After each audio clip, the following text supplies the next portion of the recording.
Ladies and gentlemen of Catching Up on Cinema Land, Kamen Rider ZO.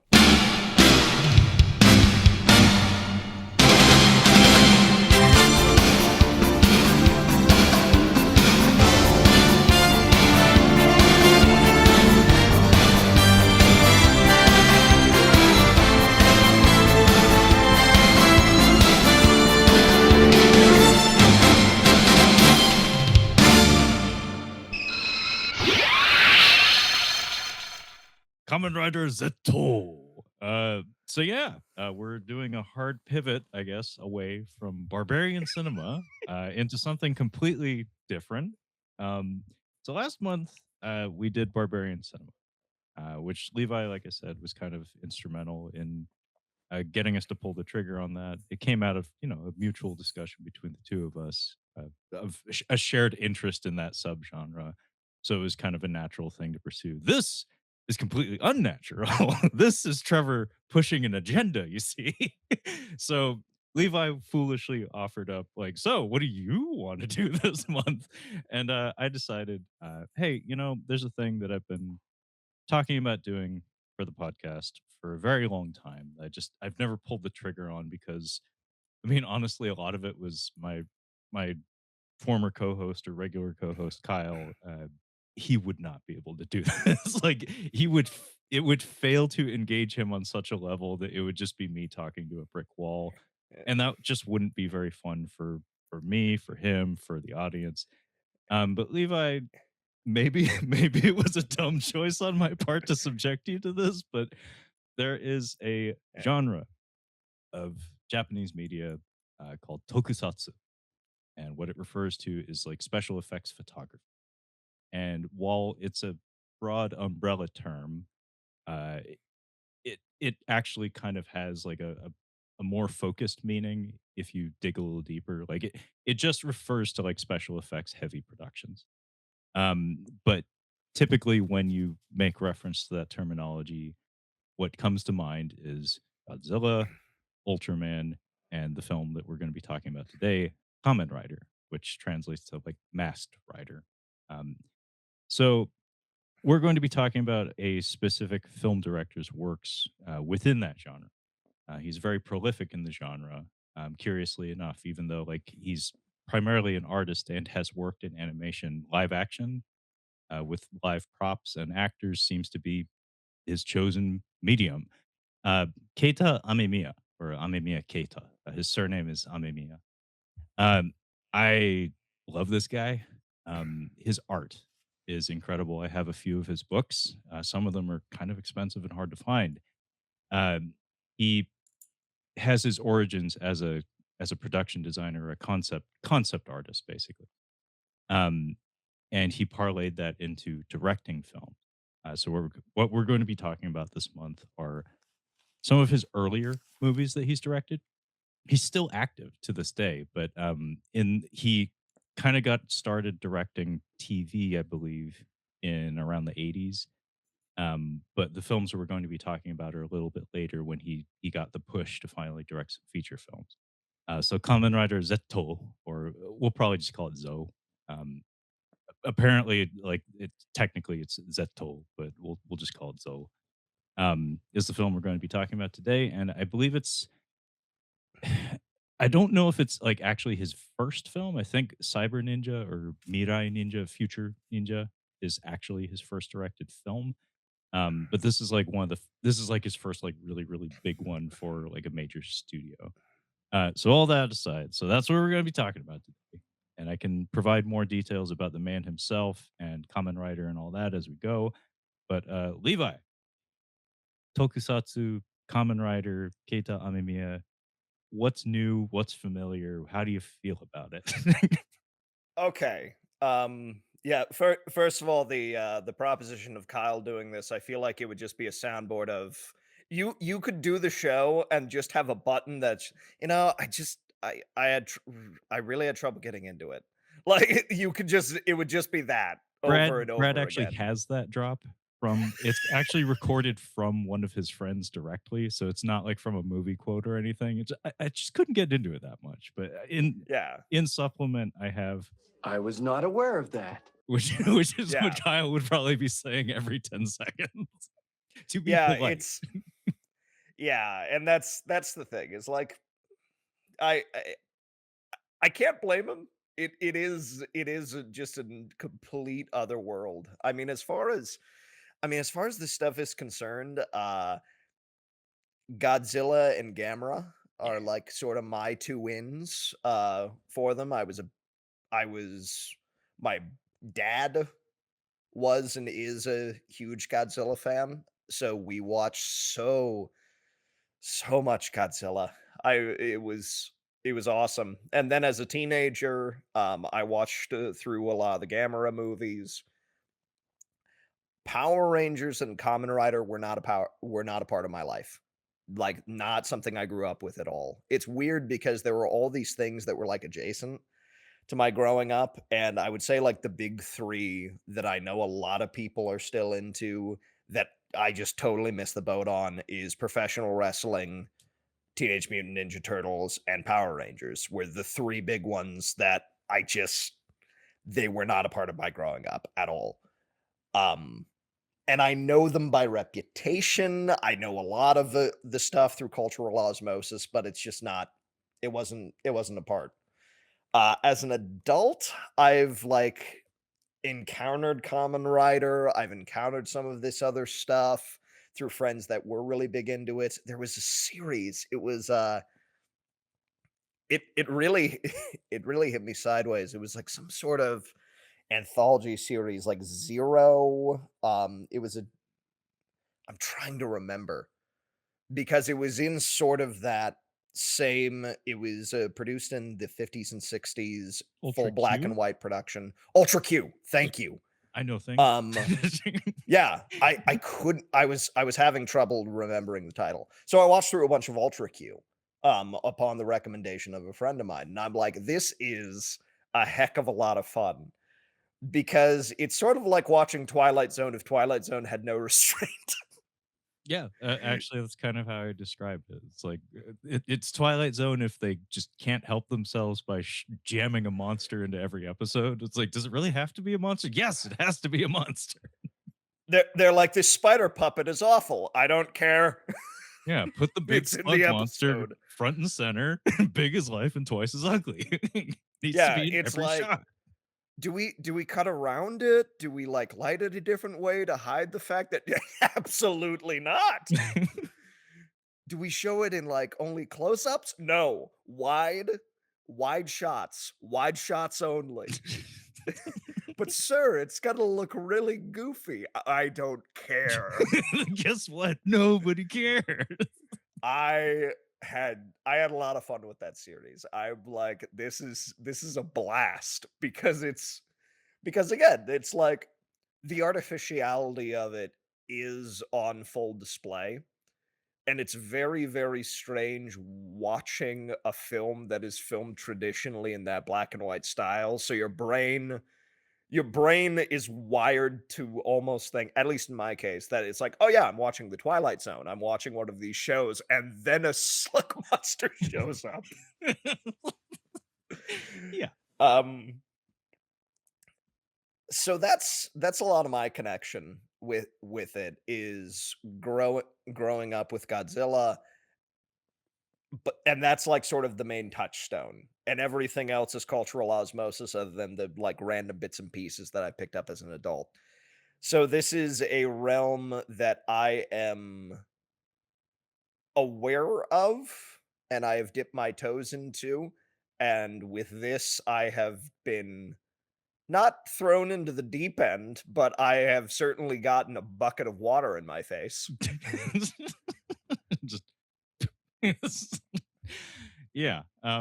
Thanks for the background. That's really helpful for me. I need to ask, what were some of the Godzilla movies that were played most frequently? Um, I would say Terror of Mechagodzilla is hands down my favorite. Me too. Um, it's phenomenal. I mean, just like, as an adult, I can look at the filmmaking and just be like, "Wow, this is a lovely looking picture." It's just a nice looking movie. And just as a kid, it's the music and the way that everything's cut together and, like, the missile fingers and the electricity and everything. It's one of the few times where Godzilla felt like he was in danger.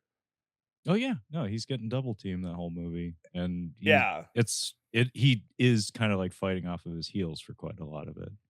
I like that he's yeah, surly in that one. That he has a yeah. perpetual scowl in that one that just feels right.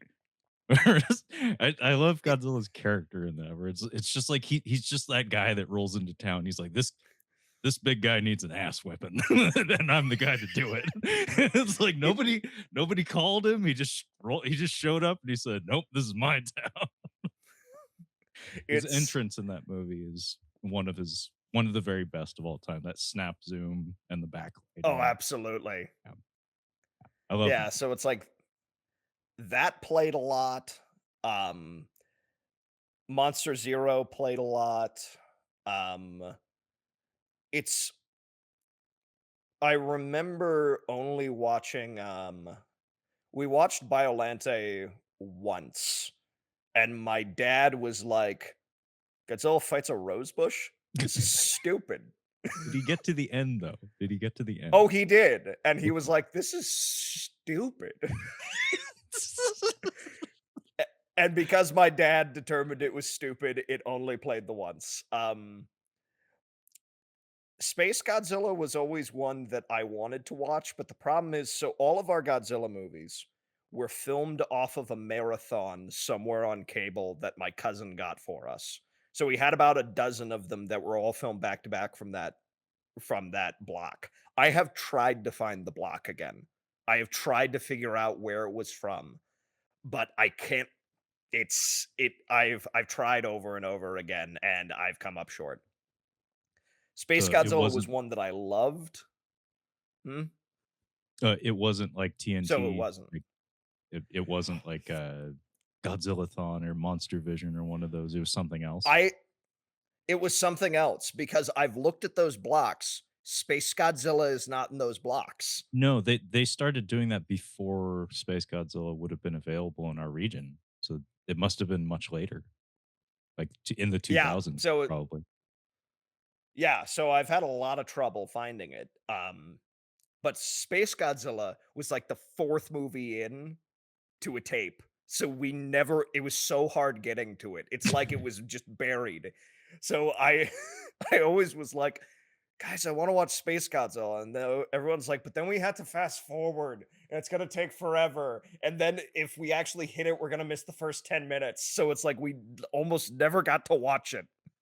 Yeah, put on a pot of pasta, hit fast forward, put on a pot of pasta, come back, maybe Space Godzilla will be on, probably not. Yeah. So, uh, is it Revenge that has Baby Godzilla? Yes, very prominently. That's the With the clip show giant movie. ants? Yeah, so Son Yeah, of Godzilla with the giant ants. has the praying mantis and the giant spider, and then Revenge is the clip show movie that's comprised of, like, 40-50% footage from earlier Godzilla movies, and Baby Yeah, Godzilla is featured so prominently, yeah. yeah, so Sun and Revenge actually played a lot too, for some reason. None of us liked it. None of us liked those ones, and yet they kept getting put on, and we're just like, because I remember prominently, like, my brothers just being like, "God, Baby Godzilla's voice sucks." Well and it was the dub, so he's, like, talking to the little boy, and is like, "I won't hurt you." And Yeah, you're like, "What is this? Why are we watching this?" And he blows the smoke rings. yeah. Godzilla says I need to fight my own battles. Yeah, I love how that's the lesson of that movie. It's such a throwback. Like it doesn't work in 2025, but it's like, so according to 1960s or 1970s logic, son, you gotta beat the shit out of those other kids. It's like if they're giving you Yeah. a hard time, just like lay into them with a paint can or something. This is street justice. I I love it. But at the time, every time Son of Godzilla or Godzilla's Revenge was on, I just wanted to be watching Space Godzilla, but it was Oh, too far into the tape, the and I elusive couldn't get space to it. Godzilla. I couldn't get to it. He looked so cool. Okay, well, I would be remiss if I didn't mention that another reason why we're doing this whole month here is uh, a, a person on the Red Cow Discord just out of the blue DM'd me. Umbra, the name they go by. I believe they have like a tokusatsu like YouTube channel or something. I actually like I'll be fully transparent and say I haven't checked it out, but I haven't checked out a lot of things in like the past 6 months or so. I've kind of like Levi. I've had a little bit of a internet diet of sorts. Haven't been ingesting quite as much. But Umbra reached out to me and just said, "Hey, I feel a simpatico with you and your interests. So just having listened to your podcast and hearing you ramble about all your bullshit, it's my kind of bullshit." So through that conversation, I was inspired. Where it's like, well, if there's exactly one person on the internet who actually would like to hear more of this, let's do it. Let's give them more of that. So as for myself, I'll try to keep this brief. I'll try not I to could go on forever, baby. pull one of those, but uh, my background with this whole subgenre, this whole tokusatsu thing, goes back to like birth, basically. Apparently, Son of Godzilla got a lot of play in my parents' house growing up. But apparently, the story goes I was a baby and there was a guy in a Godzilla suit, like like on a street corner, like promoting a toy store or something. And apparently, I went ape shit. Like I kept giggling at the sight of this dinosaur man on the corner. And my dad already kind of liked Godzilla movies and stuff, so I apparently have been exposed to these movies since before I have memories. And yeah, Son of Godzilla was one of the ones that got the most play. Baby Godzilla Breathe Fire is apparently an early sentence of mine. Terror of Mechagodzilla, like Levi, is my favorite Godzilla movie. Godzilla versus Biollante actually is also up there. I think that movie's incredible. Just from a technical standpoint, I don't know when the last time you saw that one, Levi, or even if you were allowed to get to the end based on how much your dad hated it. That I have not seen it since that first time, and I remember it being twofold. Godzilla fights a rose bush is lame and stupid, and also, wow, this is way more violent than the other ones, and I probably shouldn't be showing my 7-year-old son this. It is a lot more intense. It is a lot more violent. It's kind of like some of those early Showa era ones, like Godzilla versus Gigan, or the first Godzilla versus Mechagodzilla, when starts bleeding from the neck, and it opens with a Anguirus getting his jaw ripped open, like King Kong style. It's like that's pretty gnarly stuff. Like I remember those were a couple like Godzilla movies that I had to wait a couple of years to get to. Like my parents also were like, "Yeah, I watched the first 10 minutes of that one. That looks like a little bit more savage." But Godzilla versus Biollante, it's in the Criterion Collection, Levi. Um, I would I would recommend reevaluating it, like from your own perspective, because just from a Yes. technical standpoint, it is a tour de force of special effects tricks, tips and tricks. They it's like everything we got we're throwing into this, and it's such a strange movie to go all in on. Right? It just it doesn't make sense. Where it's like, really, you're putting all your chips in this one? Like it's cool. I mean, Versus the really, rose bush? yeah, versus a fucking rose bush, an unpronounceable rose bush, really? But the final design of that rose bush though is incredible. I don't know if you again, I don't know if you actually got to that point, but the finale of that movie, it's not a rose bush. It's something else entirely, and it's like one of the coolest rod puppet like monstrosities you'll ever see, honestly. Yeah. Yeah, because it's the big mouth coming out of the center with all, like, the tentacles coming off of it. I know we finished it. I know for certain we finished it, and I know for certain, like, the first words out of my dad's mouth was, "Well, that was stupid." Well, I mean, when the thing dies and a lady ghost spirit flies out of it, I could see somebody being like, "What the fuck did I just watch?" Well, and that's the thing is, like, my dad loved comic book stuff, and he loved, like, science fiction stuff. It's like he was willing to indulge me, Mhm. like, and sorta my genre love and that sort of thing, because it's something that he had a lot of love in it himself. But my father's capacity for bullshit is also, like, very, very low.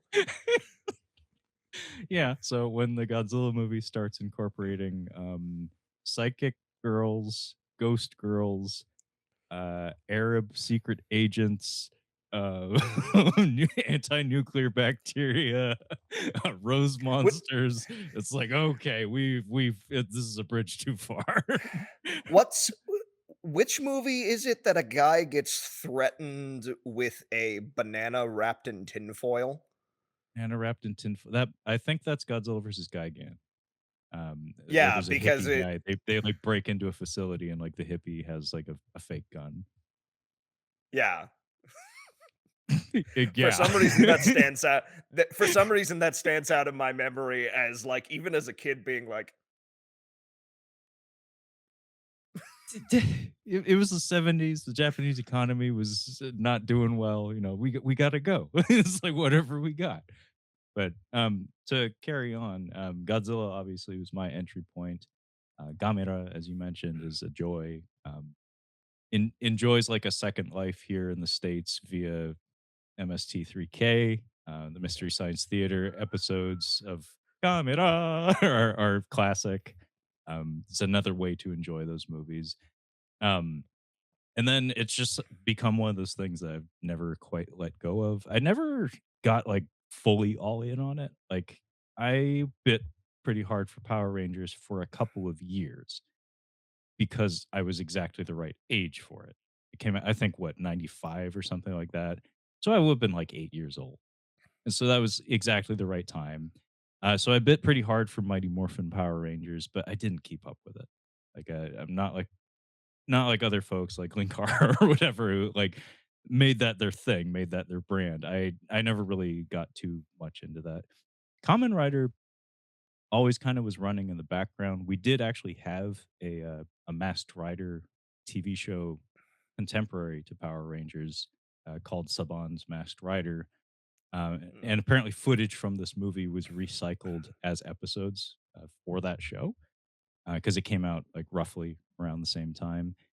Um, then when I got a little bit older, in college was kind of like a renaissance period for me and my relationship with this thing because I found myself coming back to it. Like that's what happens with anything that exists that long. It's like you leave, it persists, and then you're always offered an opportunity to return. It's just you need to find your in. Like, that's happened to me with wrestling, like, 3, 4 times in my life where it's like I have these, like, 5-year spells or whatever. I don't pay attention at all. I don't give a shit. And then something cool happens that brings you back. Same goes for this sort of thing. Um, where what happened for me was, there was an Ultraman show called Ultraman Nexus, that also had a movie, and this is something that I would really love to see, like, Marvel or other, like, American media properties practice is the is taking a break. Taking a break is not a bad thing. Make us yes. want it again. Make us miss it so when it comes back, it's meaningful. So what happened with Ultraman and what happened with Godzilla is the box office returns were dwindling, interest was dwindling, so they put it on hold. In Godzilla's case, they had the Showa and the Heisei and the Millennium era and stuff is separated into these different eras. And the Showa and the Heisei era have a 9-year gap between them. There was 9 years with no Godzilla, and when he finally came back he came out swinging, and we got, like, a series of 5 or 6 movies that are all very, very good and very, very memorable. There was, like, a 9-year gap where we didn't have anything, and so we just had what we had, and we enjoyed it. And same goes for Ultraman. Ultraman had its like initial run up like from the 1966 up until like 1975 or something like that, goes away, comes back in the 90s, goes away again, comes back in the 2000s, and there's these multi-year gaps, and then every time they come back, they always come back with a plan. And what brought me back was something called Ultraman the Next, Ultraman Nexus. It was like a one-two punch of a feature film and a uh, short TV series with a core narrative. Because a lot of Ultraman content and a lot of tokusatsu stuff tends to be episodic, whereas this show was kind of an aberration where it was like 25 episodes as opposed to like 50 or something, but every episode was a singular core narrative. And it was a plan that was constructed over multiple years, and it was very successful. Brought me back, brought a lot of people back.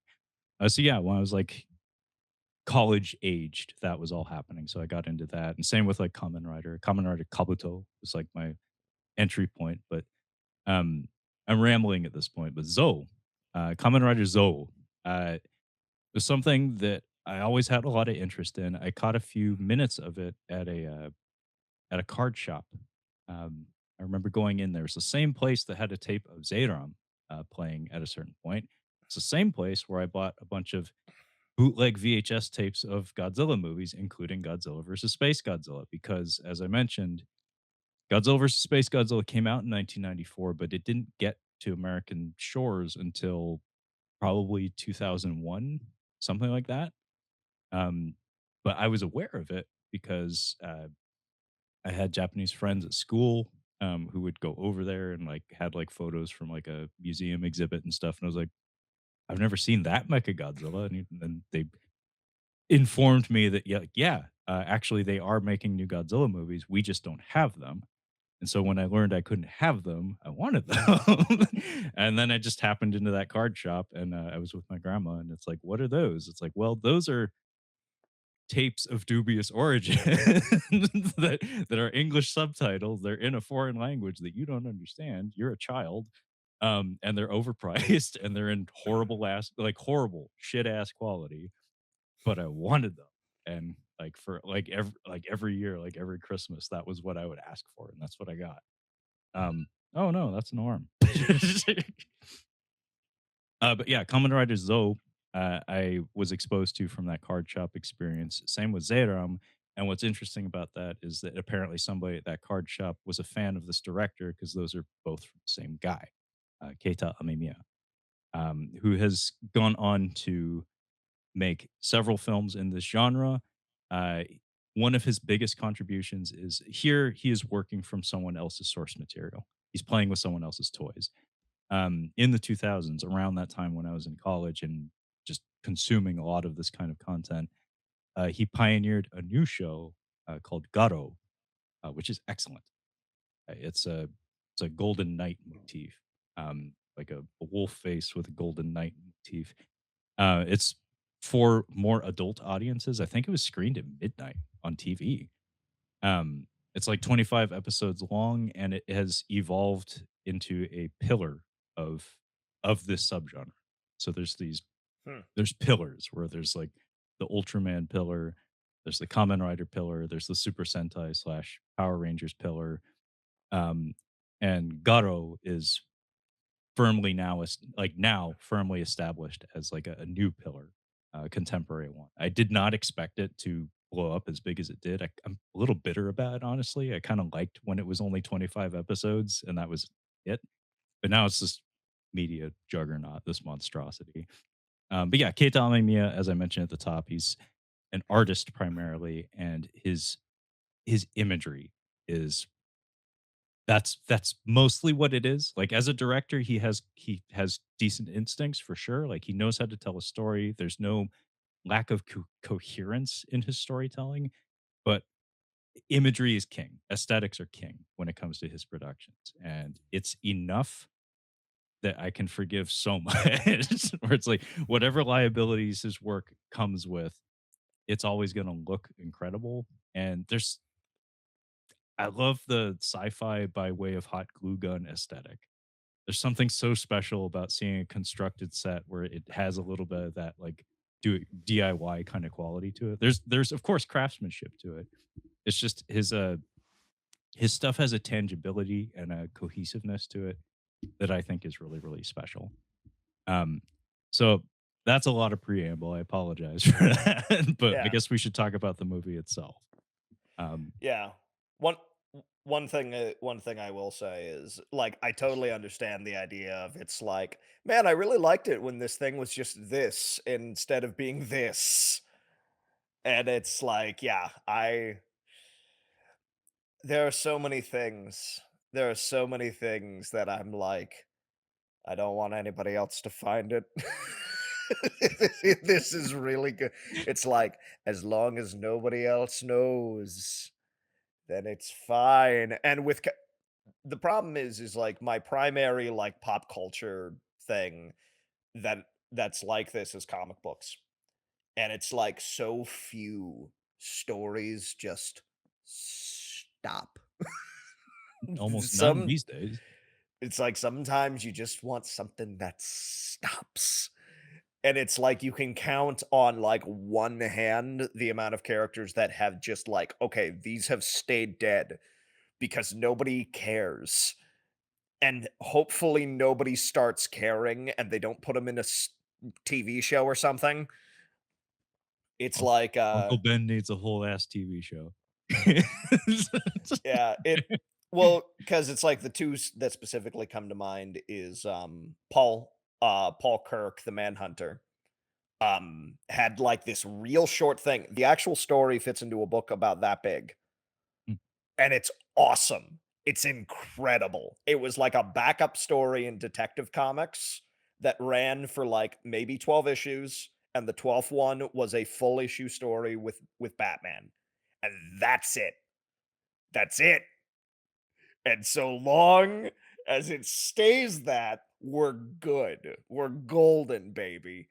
Yeah, so it's like I understand that. I understand that instinct of it's like, wow, I'm really glad this is doing well and this creative team that I like is doing well, but at the same time, dog got it. It's this huge thing that I can't possibly follow. yeah, I only have so many ticks of the clock available to me. Like, it just can't be done at a certain point. And also just a story often has more poignancy to it when it has a conclusion. Like, it allows you to evaluate the thing in its entirety and find its entire like, find the cohesive meaning behind the entirety of it. Whereas if it just persists forever, then it's like I'm having trouble defining what this was all about, what this is supposed to be. It's like getting to the end of like a wonderful meal or something, and like and then they serve you some bullshit at the end, like when you're getting up from your seat, where it's like, why'd you have to go and ruin that, man? Like it was Yeah. great. What that didn't help anything. Yeah, it's just Eh. but But as far as things that waste the ticks of the clock, this one does not seek to waste your time, as it is only 45 minutes. And boy howdy, do they use every single microsecond of it. They just I could have done if it was about 15 just to give us a little bit of breathing room. But uh we open on a naked man covered in vines, and he is having some vivid hallucinations. And then there's a grasshopper, and then he becomes an armored bug man, and he gets on a motorcycle. And that is our opening. So this is an alternative way of doing this podcast is Levi tells you literally what happens in the movie. This is like no embellishment, just this is what happened. This is what I saw. It, But yes, that all happens. Um, so a couple details worth pointing out are when like the opening credits hit, like the first thing that you're shown is actually kind of cool. Is I think it says the first Toei and Bandai co-production, which is significant because like Bandai, even if you don't know shit about shit, you know that name. It's like I know that it's a toy company essentially, deeply tied in with a lot of Japanese media. Toei is a like a long-standing like film production company in Japan. They do a lot of tokusatsu. They do a lot of action. Action seems to be their lane. They Sonny Chiba basically was their property for a couple of decades. So like any you'd name a Sonny Chiba movie, it was a Toei production. And his stunt team, there was the Japan Action Club, worked on this film, are featured in this film. They were deeply tied in with Toei as well. So this kind of thing is very much their lane. But to see both of these companies come together, that's a big deal. That's like, like Nissan and Mitsubishi are working together, or like Sony and Nintendo are working together. It's kind of like one of those where it's like, oh shit, like take notice of that. Also, the first thing that hits you in addition to the imagery here is one of the major charm points for the movie for me is the score. I actually own the score on CD. I've cared enough about it that at a certain point I purchased it. It's by composer Eiji Kawamura. He did the score for a previous Kamen Rider TV show, Kamen Rider Black, as well as Kamen Rider Black RX. And he did this thing, Levi, that it's a really cool idea. I don't know if they still do this. I think my fiance told me there was a lady artist who did this for Stranger Things.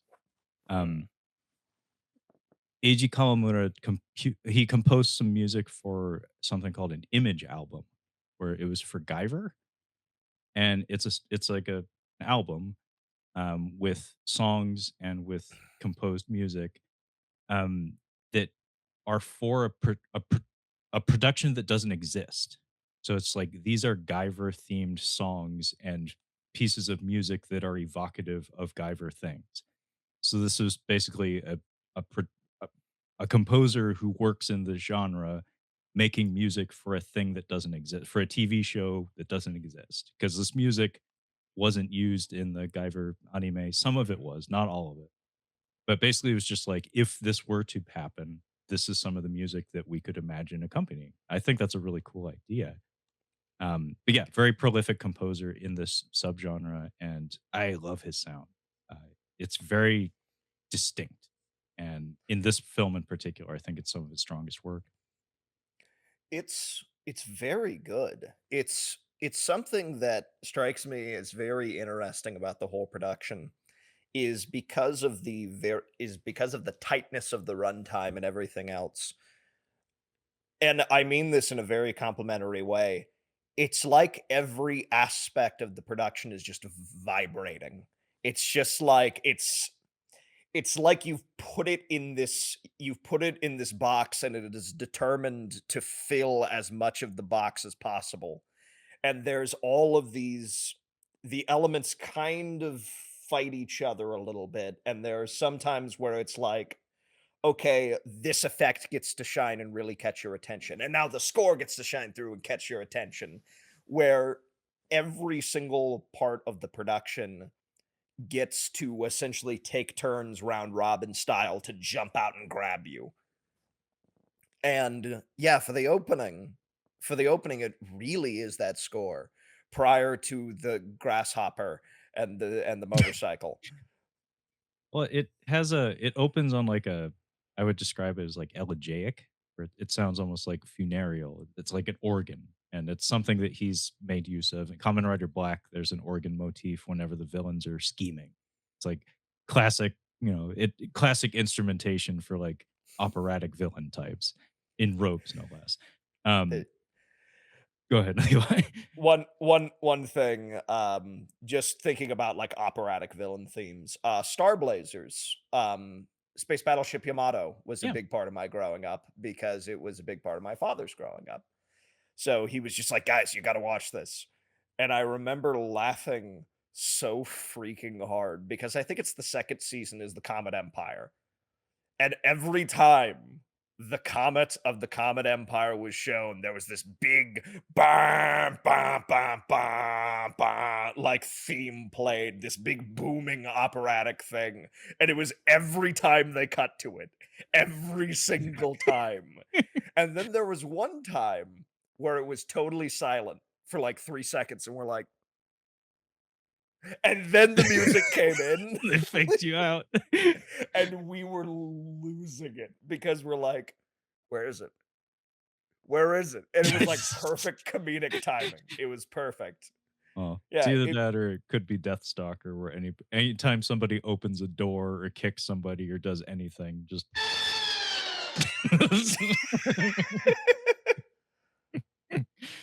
um, but yeah, the music, I really can't can't gush enough about how much I love this score. Is it like every track is memorable, every track has the right driving emotion behind it. The instrumentation is wildly all over the place, but like in the coolest of ways where it's like this is a early 90s production, so we have some electric guitar riffs that are just like bass melting, just kind of out of nowhere. Like I said, we begin with like an electric organ and stuff.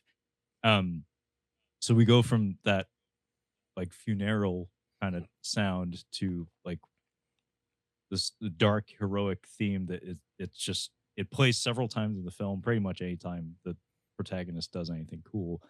But the title drop in this movie is incredible, Levi.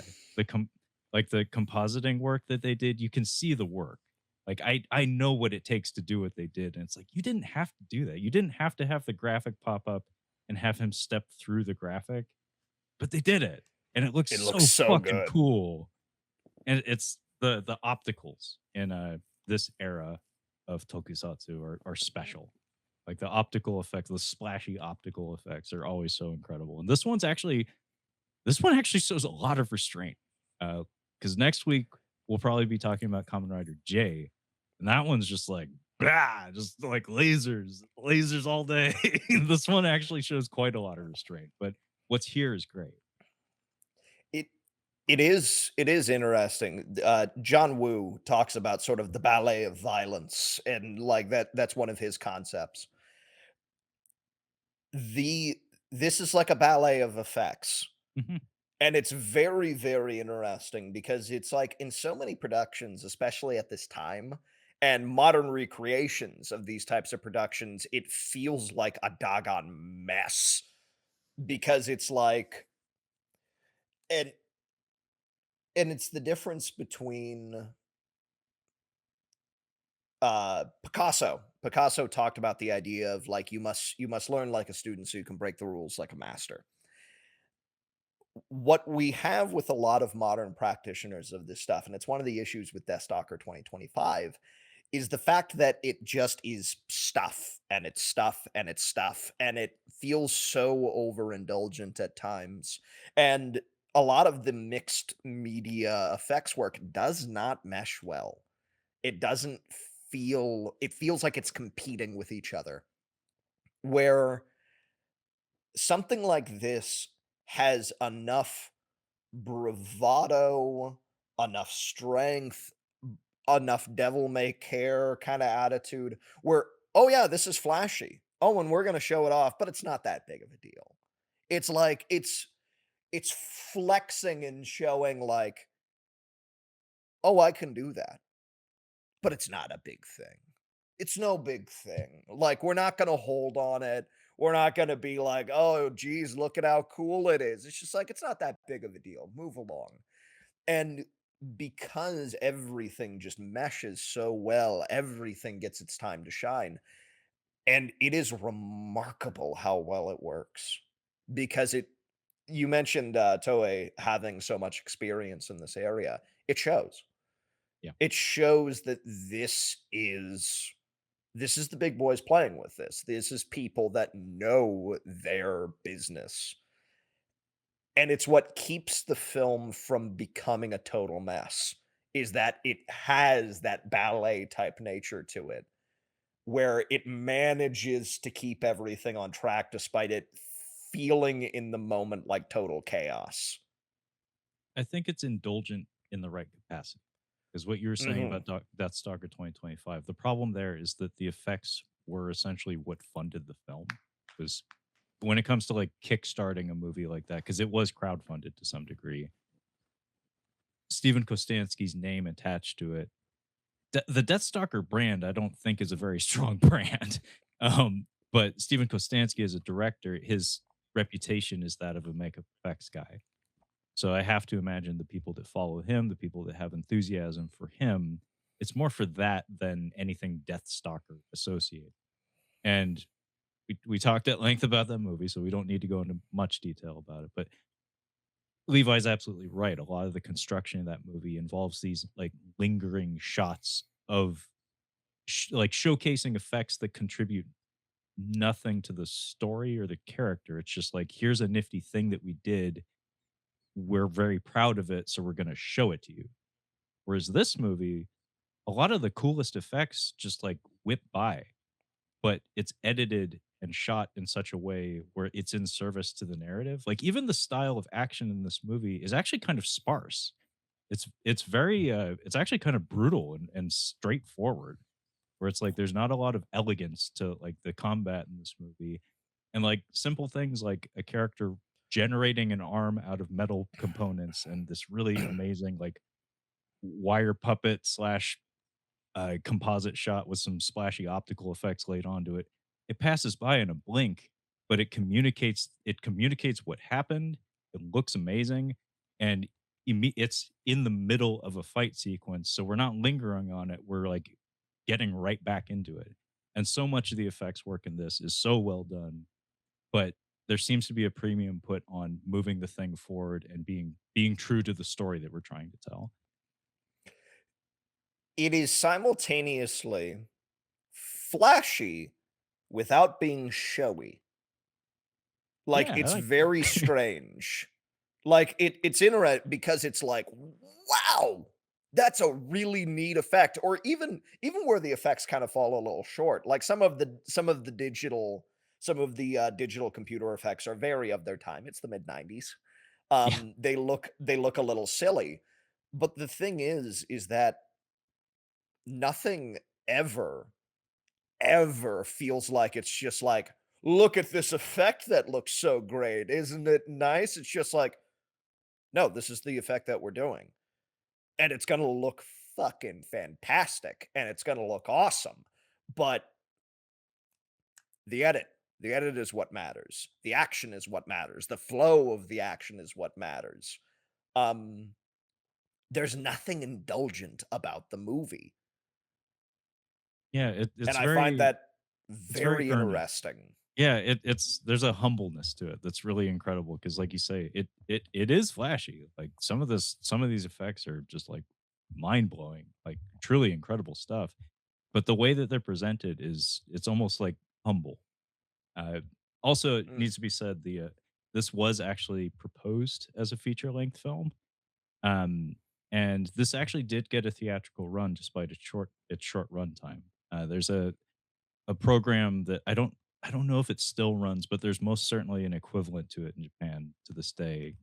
This was part of something called the Superhero Fair, and like I said, I don't know if that branded thing still exists in Japan, but something similar to that certainly does. And essentially, what they do is like Toei and Tsuburaya Productions, the company that owns Ultraman. They do a thing where they do like a double or sometimes even a triple feature of their various media properties, like playing in theaters. So this screened alongside a Super Sentai series movie. So it was that's like a I awesome. think I think it was like a triple feature. So like you're like, yeah, if you're a kid and you're into all of this stuff, like go to see the 45-minute triple feature show for all your favorite things in one sitting in the theater. That's fucking awesome. So this did Well, actually play in theaters, but it was shortened to accommodate that structure. it's like serials here in the Yeah. United States where it's just like, yeah, go watch Zorro and Bulldog Drummond and the Phantom. It's Saturday. Yeah. No, it's very similar to that, and it's really neat to see that format preserved because I like a short story as opposed to like a full-length novel or something. There's quite a lot of there's quite a lot of value in that presentation. Some of my favorite Japanese animations are in the original video animation format, the OVA or OAV format, and a lot of those were only 45 minutes long.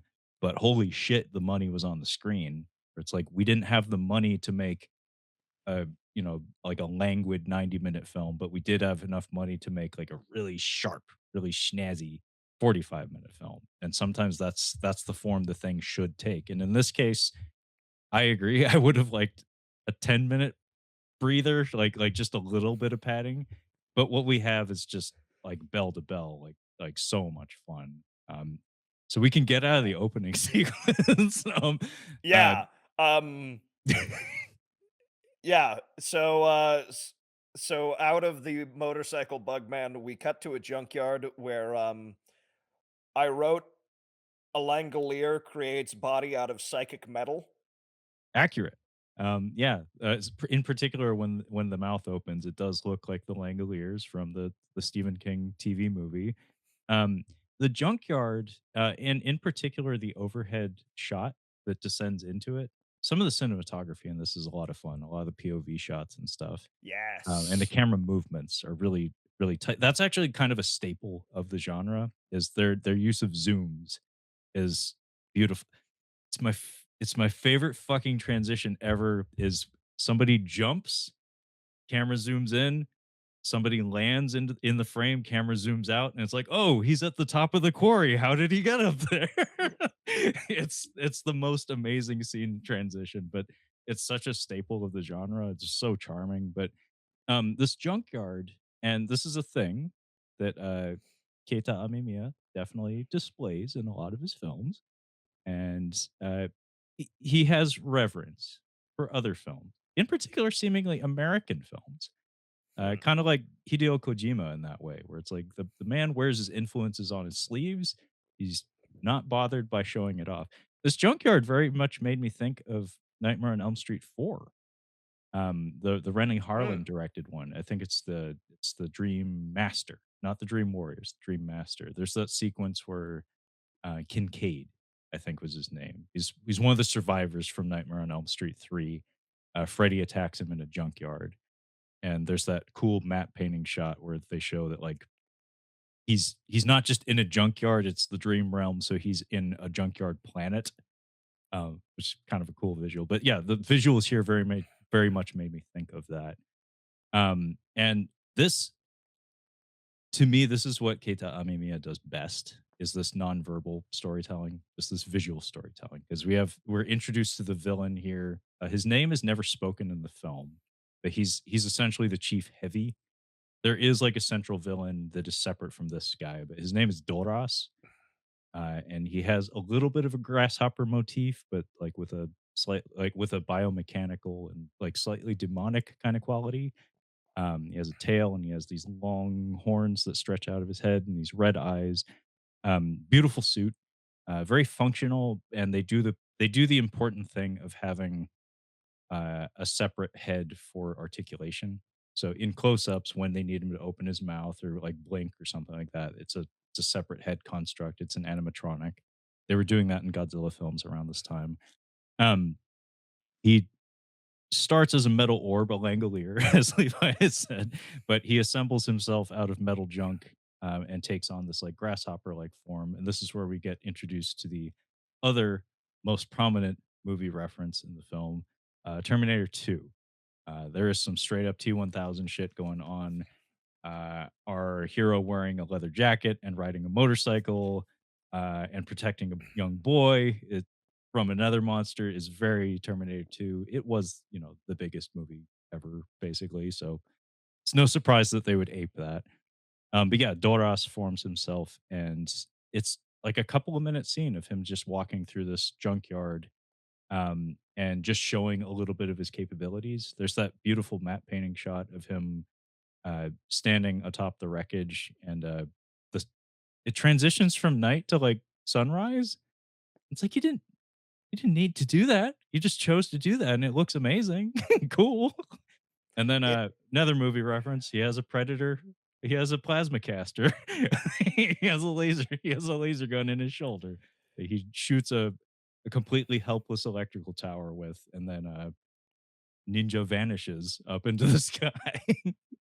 and here's something that's interesting is Trevor sent me a link to the official Toei channel to watch this. I have my 4K projector, and let me tell you, that copy it does not look good Oh, when it is on a wall that is when it's on a screen that is 12 feet across. It's really, really, it doesn't look quite that good. Um, 'Cause it's like this whole wall in front of me is the screen for that projector. Yeah. Um, and the primary reason he gave it to me was because he said the subtitles should be better with this. I'm like, You sure "Let about me see."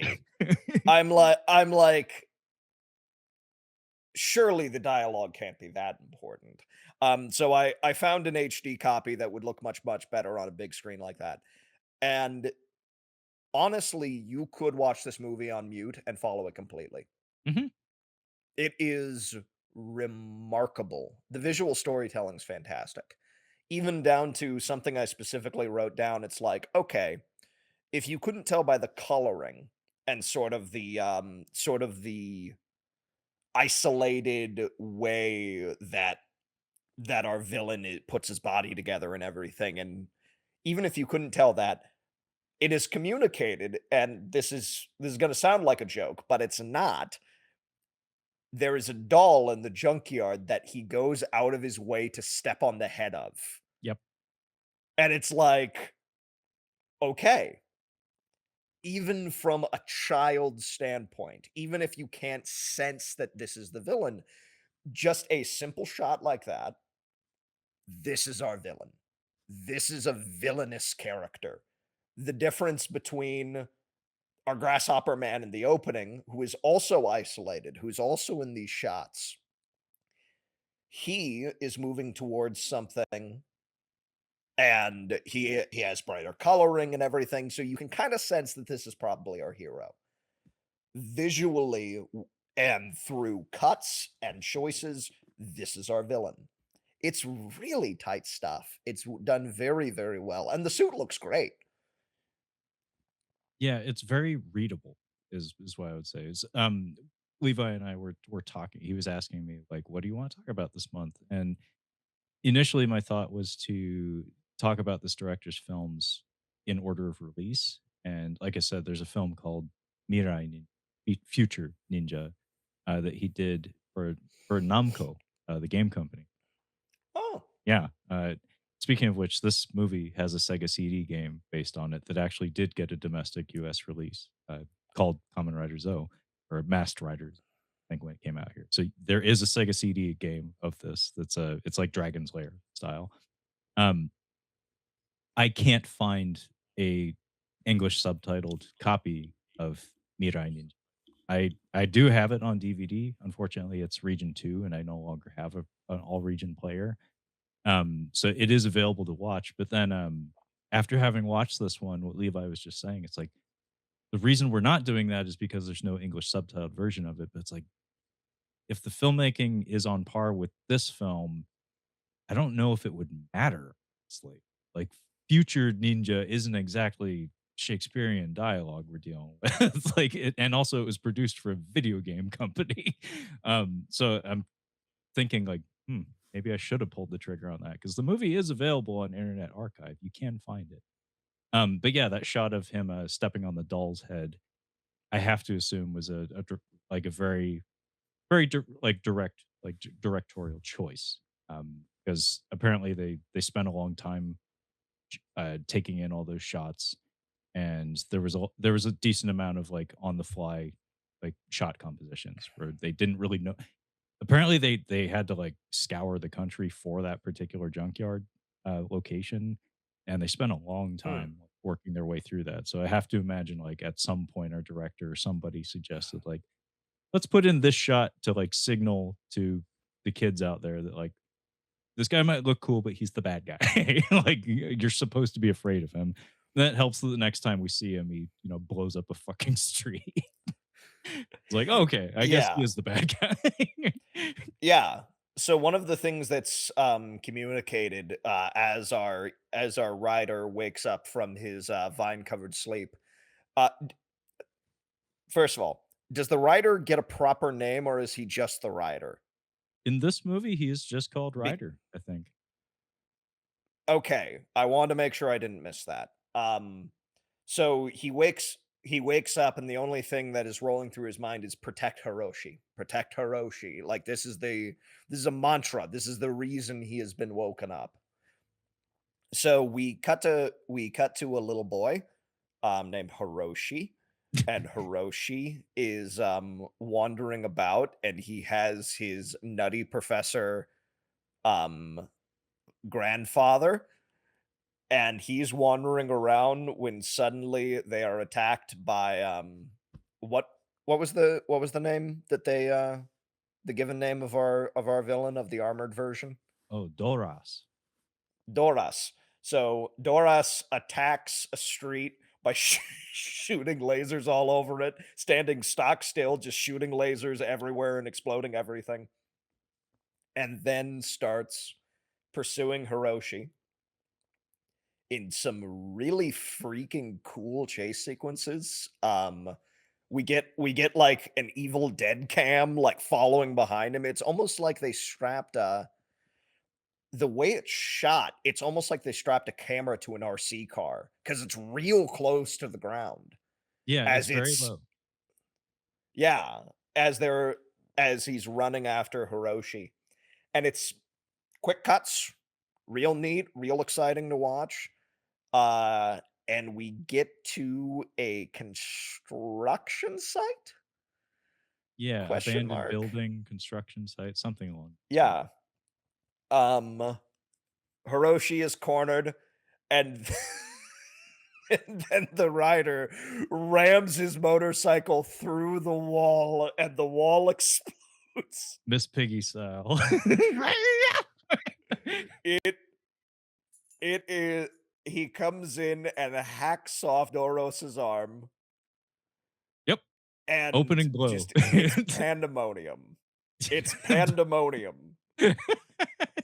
What is it They Fight? I forget the George Lucas line. Yeah, They fight. yeah, and they fight. And they fight. It let me tell you, it looks great. There's also an arm regen effect where, yeah, we mentioned it earlier that Doros puts his arm out and it reconstructs, and it looks really cool. And yeah, they fight, they go back and forth. Every time the rider gets hit, he flies through the air on wires and somersaults into a wall and explodes.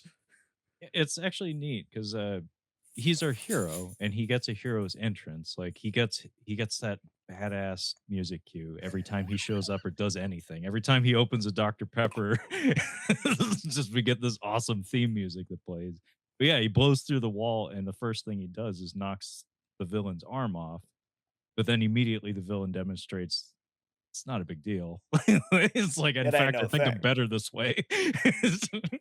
So he makes himself a claw arm, and the story behind this fight, and like so much of what I enjoy about fights on film is the storytelling that could be achieved through them, through the choices in filming the thing and also choreographing the thing. Is we're told explicitly for for the kids who maybe need a little push to have this put together for them.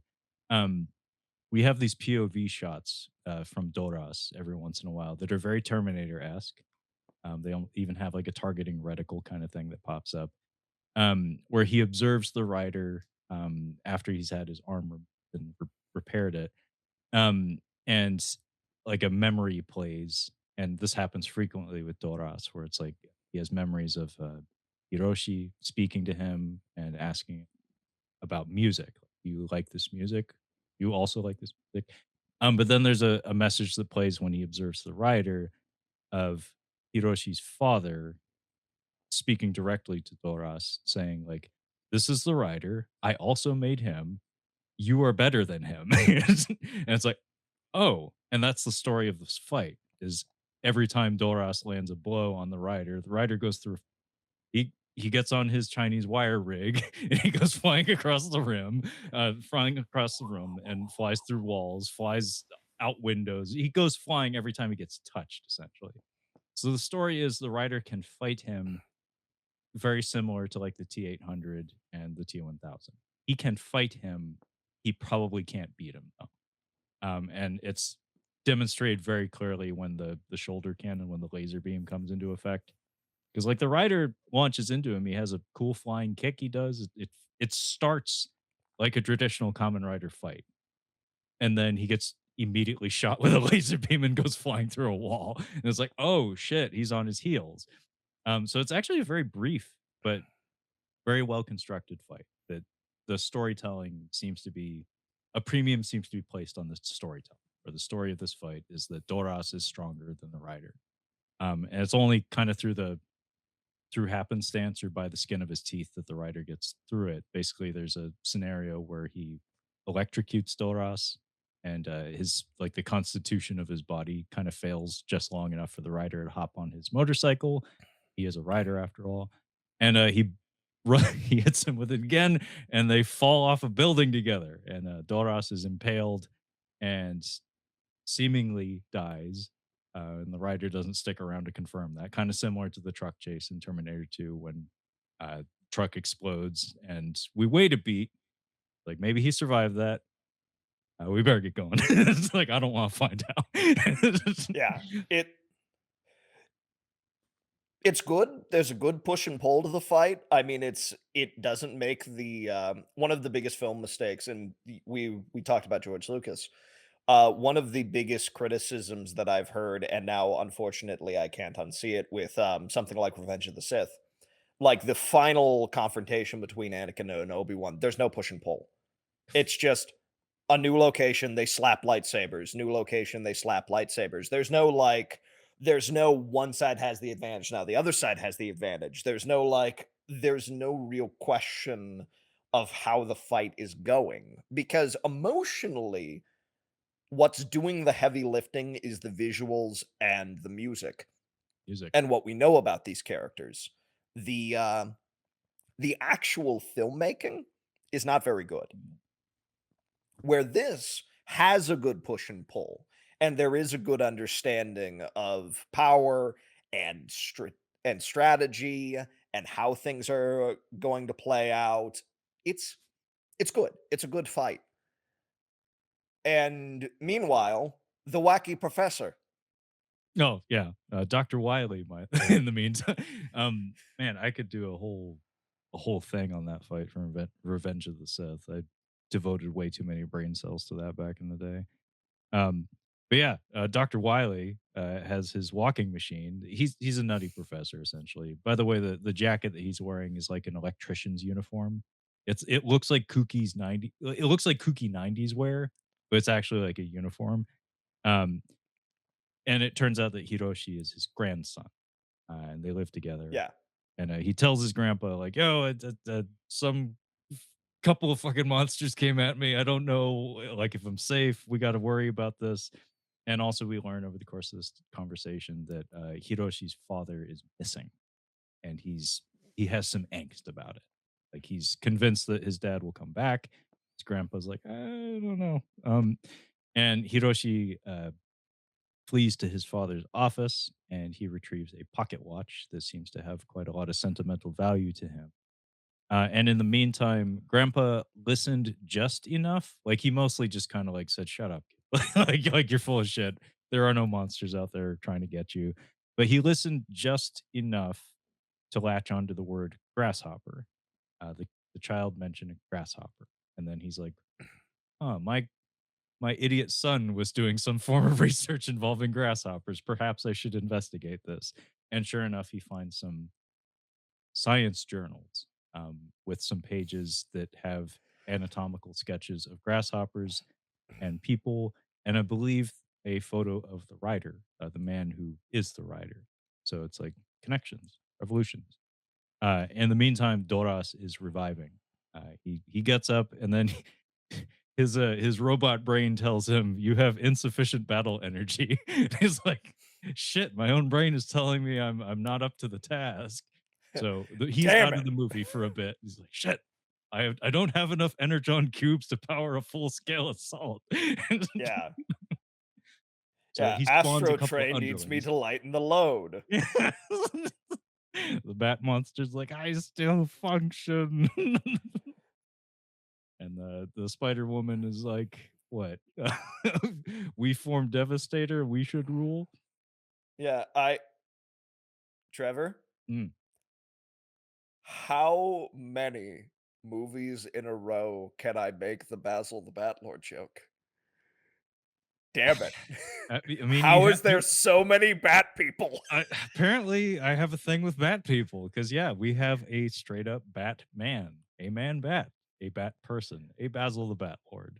He is back. Yeah, he's back in pog form. It's well, there's an interesting I can't remember if this is, like, back to back, Hmm. but Grandpa Wiley picks up the file and he's just like, "Oh crap, my idiot son was experimenting on this man with grasshoppers." And he puts the file down and looks up and there he is. He's like in the house and he's like, "Hiroshi, where is he?" And he's like, "Who are you?" There is a comedic cut where the writer's like he's following Hiroshi, like he's trying to like grab him and convince him he's trying to protect him, and then he and the grandpa make eye contact across the yard, and Yeah, and they're like, there's no attempt to communicate. It's just like it's like Sasquatch or something. It's like oop, and then he takes off. it's yeah, so now the cast has encountered each other Yeah. and like we're not quite at the point where the plot engages. We're not quite there. We're still in kind of preamble land. So everyone meets each other, and then meanwhile, Riku. So is this meanwhile there are some people sparring at a temple? Yes, I thought Riku would be a character. Riku is not in fact a character. Hiroshi comes up and says to Riku, "I'm being attacked by monsters and this weird guy is following me." Um, Riku is this woman who is training with like three other martial arts gentlemen with sticks. And they're having like a fight. It feels like we accidentally changed channels and cut to a different movie for a second. Yes. Very much so. Hiroshi comes in and says, "There's stuff following me, and there's this weird guy." And they're like, "We'll protect you, Hiroshi." And then I wrote this down. Man hits bat with stick, becomes scary with Del Toro hands.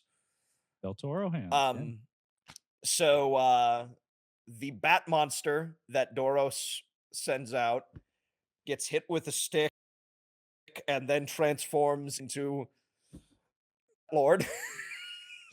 I mean, there's no More way bat around it. people. There, there's more bat people, and then he brings up the hands, and he's got two eyes in his Mhm. hands, like Labyrinth, and kidnaps Hiroshi, or at least attempts to kidnap Hiroshi. Yeah. Yeah, the bat monster, I think, is one of the weaker designs in the movie, but that simple element of his design is very, very strong. I like his entrance where he flashes his eyes. It needs to be said there's a lot of really nifty morph effects in this movie, which was the style at the time. But yeah, Doras spawns two underlings, which is I want to say that's something that Keita Amemiya does in a lot of his movies. Zeiram Yeah, most certainly does that. So he spawns a little bat and a spider that take off to serve as like his proxy. So yeah, yeah, we get this hilarious shot of a man with a bow staff whacking a bat from out of the air. It's like, damn, that's a good shot, buddy. But he just sees a bat in the daytime. And he's like, that bat's got to go. And apparently, yeah, that's just what you do at this temple. Maybe they have a problem with bats or something. But yeah, it yeah. transforms into the full size man bat. Yeah, yeah. Little bit of laser beak Yeah, energy to it. very, very much so. Just yeah, Yeah, it's a Laserbeak and Rumble and all those guys. yeah, Rat Trap is it? Rat Bat. yeah. Yeah, Ratbat, who was leader of the Decepticons for a little while. People always forget that, but yeah, Rat Bat, the unfortunately named Rat Bat. But, um, yeah, the thing with, Riku, who is apparently Hiroshi's, sister, or at least he refers to her as, like, older sister, so it's uncertain if they're blood ties or not. It doesn't matter. Point is, all of these people in this scene, this kind of random, seemingly, like, throwaway scene Um, these are members of the Japan Action Club. So these are like core stunt players at Toei Studios. And so this is just like kind of the director like indulging them and indulging him, just giving them a scene, which is kind of neat.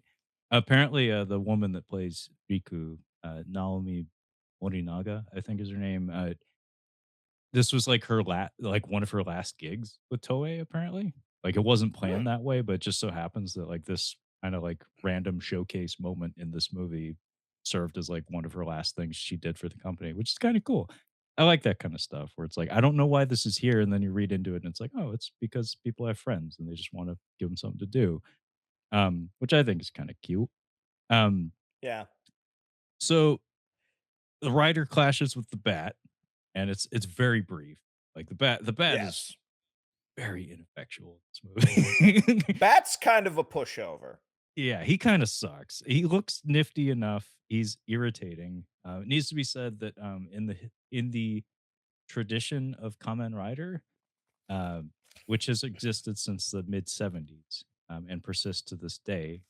I don't think I ever actually mentioned the author's name. Shotaro Ishinomori is the author of Kamen Rider and one of the most influential mangaka or manga artists or authors ever. He was a he worked with Tezuka Osamu, the Astro Boy Mm. guy, Yep. the godfather of the art form, essentially. And his influence is up there with like Golden Eye and all those like all the other greats. And he essentially birthed this genre. Like Ultraman came out in the '60s, so it predates Kamen Rider by a good decade or so. But Kamen Rider, Kikaida, uh, Super Sentai, all of that was this one guy. So he very much was like the pioneer of tokusatsu as we know it, like the traditional like superhero kind of uh, category of it. Um, anyway, uh, he's the author of all of this stuff. So in the midst of the bat fighting the rider, oh, well, the point I was trying to make was common rider stories often start with a bat and a spider. It's just a tradition. Like Kamen Rider's villains tend to be All right. cyborgs or animal human hybrids. That's kind of a thing, a recurring motif in the decades long history of the thing. And in almost every case, spider and bat. It, that's always where it starts. So this is very much a Yeah. direct tribute, direct homage to that. So while the bat is fighting the rider, Hiroshi and Riku are sucked into the stop motion dimension. The effect of them being sucked in is really, really cool. It like you said, it's really technically brilliant, but it's not lingered on. It's just like it's very utilitarian in how it's presented. It's just like this is how we need to Yeah. show them go into the stop motion dimension. It happened. Now they're there. Yeah. I wrote Riku and Hiroshi sent to Greek spider shadow dimension. Accurate. Because we have random marble columns. Yeah, it, that's the thing. The only thing that occupies this dimension is Greek style marble columns He for must have some just thought reason. it would look neat. It's I, it does. yeah, it's whimsy. Like you need a measure of Successful. whimsy. Yeah, and maybe it I was something like the coloring of the Spider Woman herself. He thought it would play well with that or something. I choose to believe. Here's what I'm choosing to believe. Because the way because the writer breaks in and they have this fight that is smooth as butter. Oh, Smooth. The way that they incorporate stop motion compositing, the way that the writer goes from a armature to real to having the Spider Woman, who is a complete animatronic character, except in the close-ups we have the mechanical aspects, but in full, it's a stop motion creature.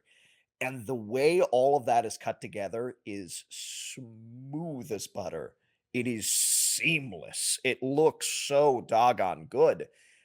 But the thing that I thought of with it is, I of course, you think of Ray Harryhausen, Oh and yeah. you think of his creations, and the way she moves is kinda similar to Medusa in, Clash of the Titans, and all of these sort of inhuman, like, lady upper half, creature bottom half that Harryhausen made, like, time and time again.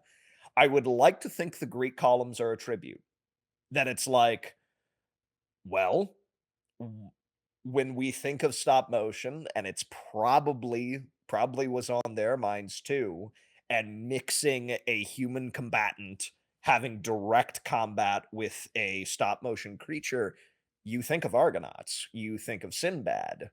So I'd like to think the columns are probably, even if unintentional, it's a little bit of Harryhausen just kinda leaching into the picture. I want to say that's probably true because it's such a specific art form, and it's such a deliberate choice to incorporate that technique. Because this could have been done strictly with puppetry. It would have been more limited in how you could present it, but committing to doing that, you you can't do stop motion and incorporate like live human photography with that stop motion without thinking of Harryhausen. And Harryhausen had such a deep connection with mythology, in particular Greek mythology, that I think you're right. I think it's intended to be an homage to that, like a tribute to the great. But yeah, the seamless nature of the presentation of the Spider Woman sequence is pretty incredible. Because just the choices made and the cinematography and the editing, it's it's so difficult. Apparently, like this was a truly like laborious process. Like they really stressed a lot on trying to get this just right. But I'd say they completely succeeded because there's so many ways to fuck this up. So many ways where you choose the wrong technology or the wrong presentation for a moment, but they are cutting between so many different technologies and mediums, and it feels so organic. Where it's like we have like an animatronic, we have a rod puppet. Like they actually do like have a full sized rod puppet that they very carefully shoot at distance. And then then they cut to the close ups for the animatronic face, and it's so well articulated. And even like the choreography of the interactions between the Spider Woman and Kamen Rider are the choices made for the shots are really wonderful. Where like they'll show a stop motion like wind up to a strike, but then have the actual landed blow be done with live action photography.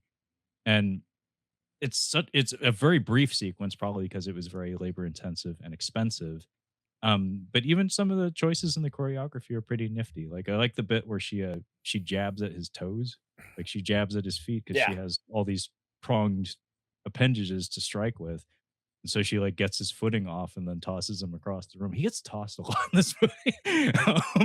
The only thing that feels a little wimpy is the conclusion of the fight. Is that she picks him up and carries him up to the top of one of the columns, and he breaks off the tip of one of her limbs and impales her with it, which is a perfectly fine way to kill a monster for sure. It's just that it arrives very suddenly, but perhaps that was the intention. Is because a lot of the fighting, a lot of the violence in this movie seems to be structured in that way. Or like even the Batman also meets his end very suddenly. Even Doras kind of meets his end very suddenly. So I take that back. Maybe that was the point, that we're going to have less indulgent choreography and focus on just like kind of swift, quick kills. Kind of. Yeah. What also helps is the nature of the rider's armor Yeah. is already has the artificiality to it. So that cut where the Spider Woman picks him up, we have a live action cut to the stop motion picking up the armature rider. Mhm. Then we cut to him struggling, and it's like it's seamless. It looks perfect because we just have a smaller plastic rider and his larger plastic armor. So there's no difference. It looks so good. Yeah, I believe Uh, I believe there was a deliberate choice to have his armor rendered in a somewhat minimalist fashion. Um, I have to imagine it helped with modeling, like a one to one for the armature that they crafted for the stop motion sequences. There are sketches that exist of this suit done up in a slightly more organic fashion. Shin Kamen Rider, which I watched after you sent me the Blu-ray set, has a very organic and kinda freaky looking design for this character, which I'm not against it, but at the same time, it's like it's something that wouldn't have worked for something like this. It's the seamless, beautiful nature of this fight is almost in itself the justification for keeping that suit simple. Yeah, no, and also it offers a nice contrast between him and the other characters in the movie, where Doras is very much biomechanical.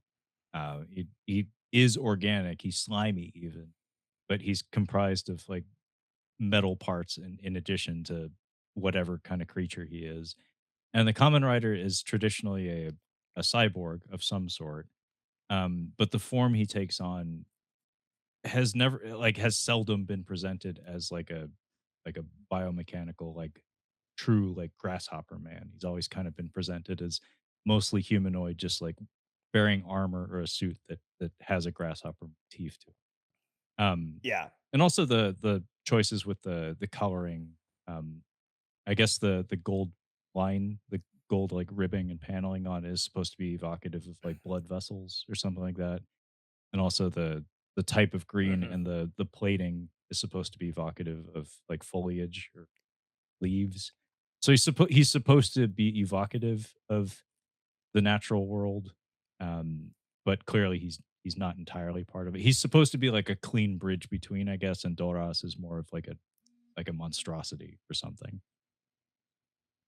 Um, so we defeat the spider lady, and Basil the Bat Lord attempts to kidnap Hiroshi. He grabs him, and we have probably the worst effect in the movie of the Batman flying. Yes.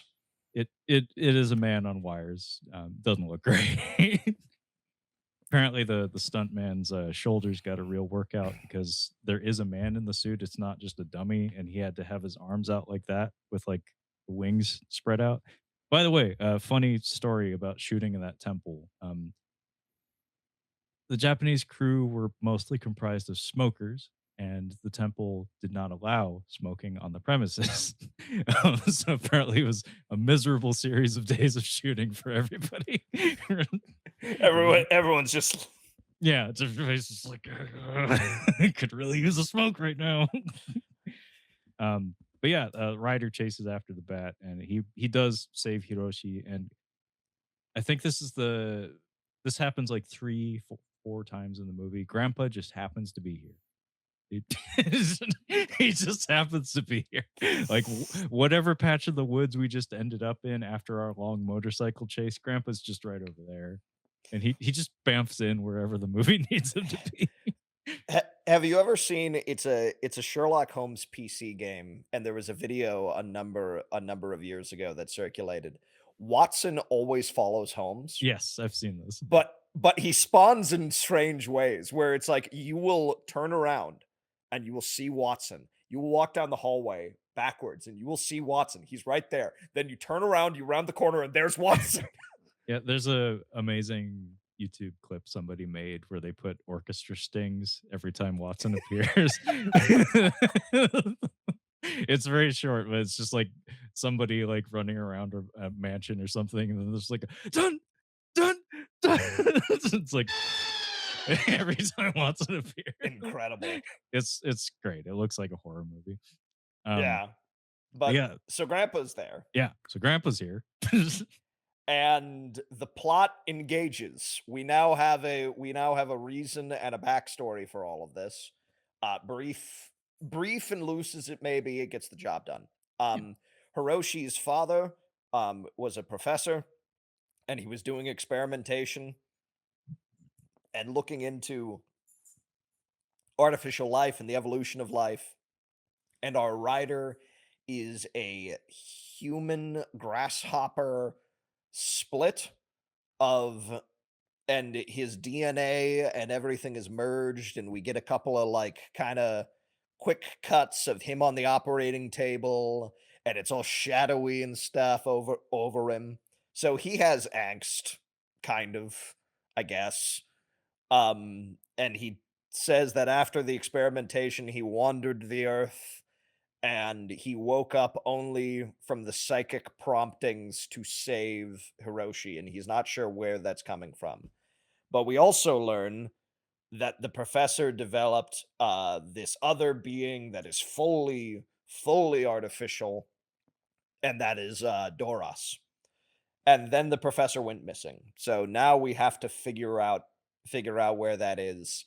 And Hiroshi feels a lot of angst about the fact that his dad was evil and developed weird animal human hybrids and tortured the rider effectively. So he runs off in a huff, uh, and we get a really strange sentimental note in the midst of it.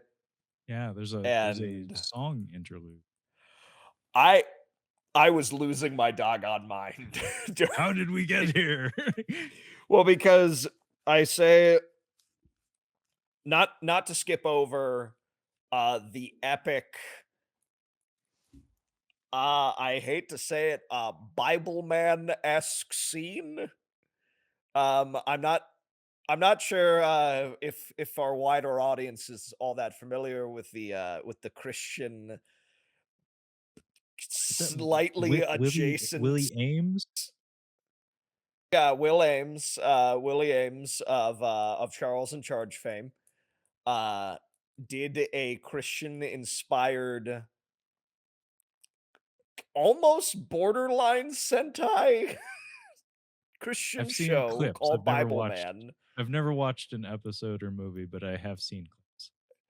It's wild, dude. It's like it's somewhere between the '60s Batman and Power Rangers, but with heavy Christian overtones. But the opening scene is, Ames, his millionaire character, coming to the end of his rope in the rain, and he's throwing everything down, and he opens his briefcase, and all the stuff piles out, but then he finds a Bible in the mud, in the rain, and he wipes it off, and he lifts it aloft, and the light shines down on him, and the exact same thing happens to the rider. A lightning bolt? Where yeah, where he's in the rain and he's in the mud, hands up and lightning strikes him as he transforms in the armor. And it's nuts and it looks great.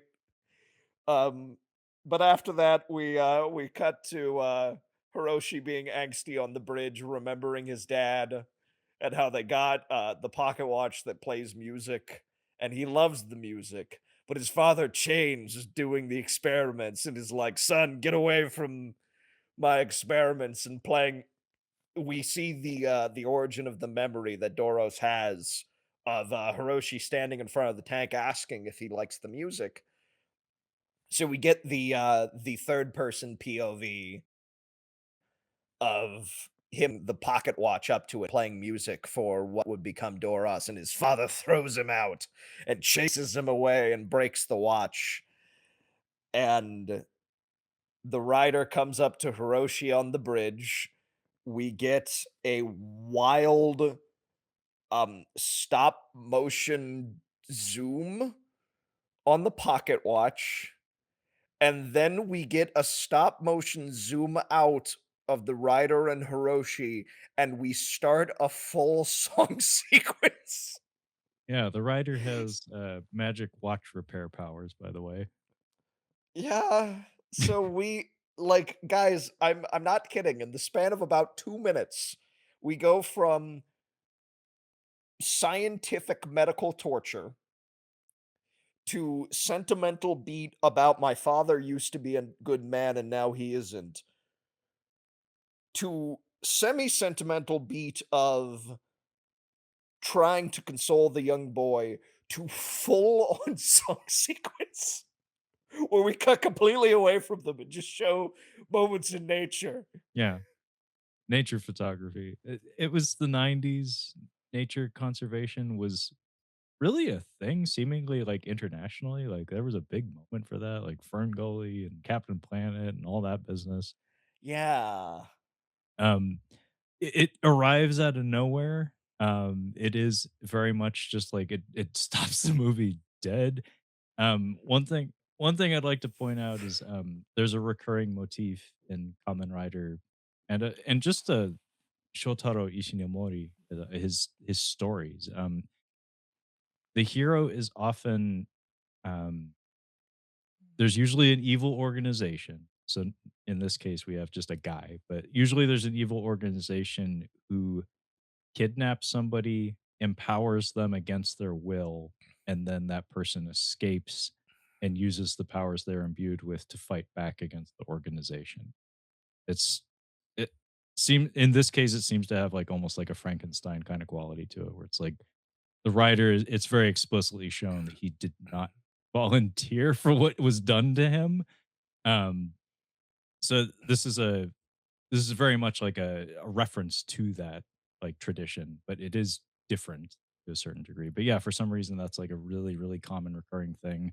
I don't know if it's, like, drawn from, like, his life story or something. I haven't done enough research to know if something like that happened in his family. But, yeah, we get this song, and, there's an adorable squirrel. Um Big fan. Yeah, big fan of that squirrel. You eat that nut. Um, but then we return to reality, and Hiroshi sees his dad ominously just like standing on the streets below them. They're standing suspended on a bridge. And like a dipshit, he runs straight to Yes. Pop. Yes, my child. Would I lie? Would I lie? Spaceballs, people, look it up. Yeah, the young man gets straight up Spaceballs, He and gets I was laughing so hard because he's his dad is shown in like weird slow motion photography. And he's like, yeah, he's beckoning him. yeah, But it yeah, I half expected him to say, "Fooled you." fooled you. Well, um, the Tim Curry's they do this as well Yeah, as like where it's the kid's father in the distance and he's holding one of the balloons. yeah. It also around roughly that same period. For some reason, we just had a thing for this. Yeah, so Hiroshi gets spalled, um, and gets kidnapped by Basil. Yes. We have a nifty morph effect of Papa turning into Basil. Yeah, I like his hand Yeah, positioning. He's like, it really does have like a ooh, "Yeah, oop, oops, it was me." you fell for it. It yeah, so Hiroshi falls for it. Yeah, and He goes in. Ryder chases after him, and Doras is waiting for him, and rocket punches his ass out a window.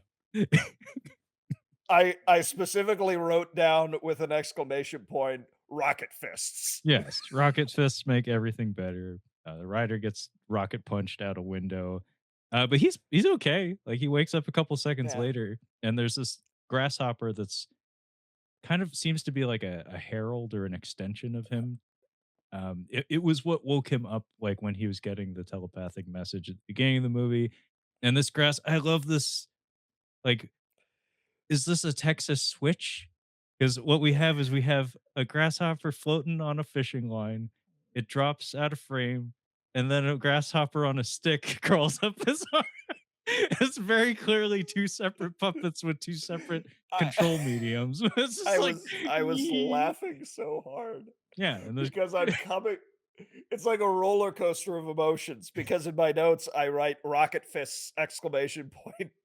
So I'm coming off of the high of rocket fists immediately to the next note is "goofy ass grasshopper puppets!" yeah, exclamation yeah, point. the grasshopper puppet crawls up him, and tells him telepathically where Hiroshi is, so we get to see the venue of the final battle where the rest of the movie is going to take place. It's some abandoned factory in a quarry because it's a Toei production, and every battle ever happens in a quarry. There's a Toei quarry that they shoot all of these things in, so that we get to see the bat. We see Battle carrying Hiroshi in the air, and we get the riding sequence that has one of the most Yes. badass pieces of music in the entire score.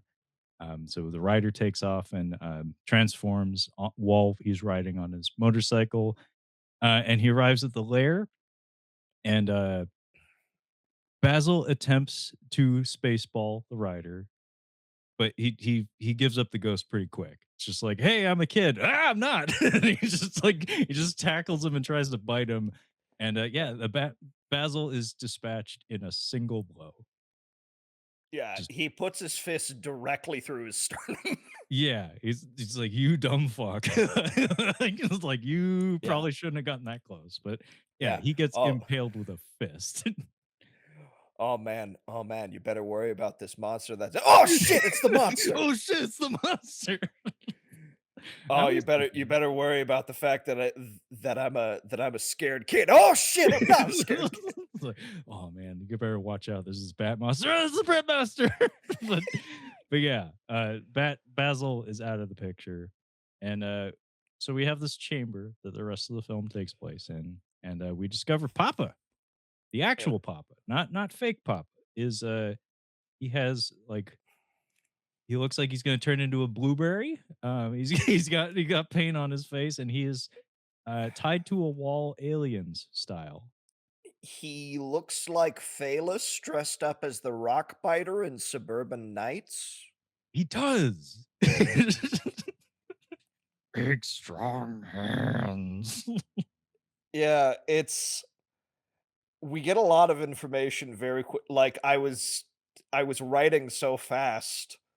Yeah, so the professor's tied to the wall, kind of like aliens style, like he's hooked up into it. He's pale and he's got like gray makeup on his face, and he's like, Hiroshi, my son, I'm being held against my will. And I write very, very quickly. Portal, Professor trapped, Green Boy is villain, whole lot, holy. Whole lot holy. Yeah, all of that happens in the space of like 30 seconds. So the professor is trapped. It is revealed why he's trapped. There's a portal full of piss in the corner, and out of the piss portal rises a digital effect that turns into a circle, and then in the circle, a green boy who is is it Hiroshi's voice or is it just another It little is. boy? No, it is Hiroshi's Okay, voice. so Hiroshi's voice comes from a green boy who is trapped in the green circle like as if he's welded to it.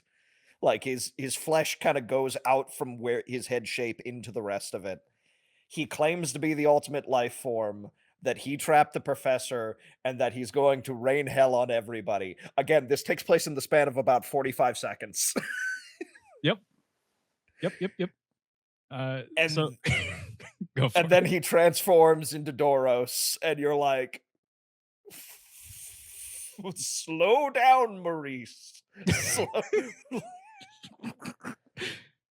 So yeah, the thing to take away here is that the telepathic message of protect Hiroshi came from Papa.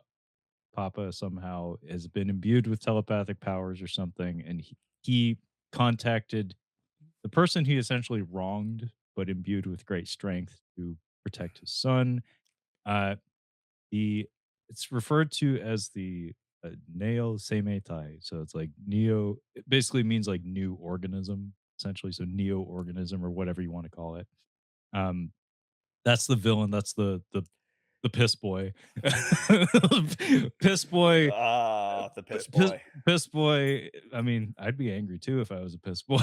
Piss boy wants Papa to finish some sort of work on him. Like he views himself as close to perfect, but not quite perfect. And he needs Papa's hands to finish the job essentially.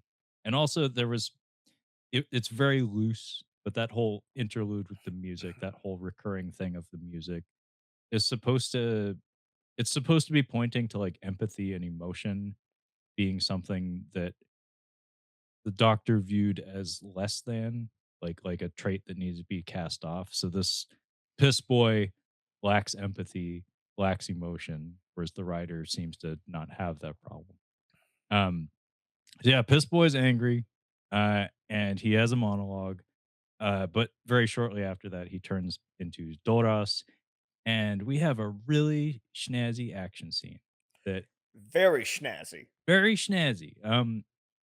Necessity is the mother of invention, and that's apparently what the story behind this sequence is this happens a lot, like especially in like fight scene and stuff where there's a lot of productions that don't put a premium on the production in this aspect of a film.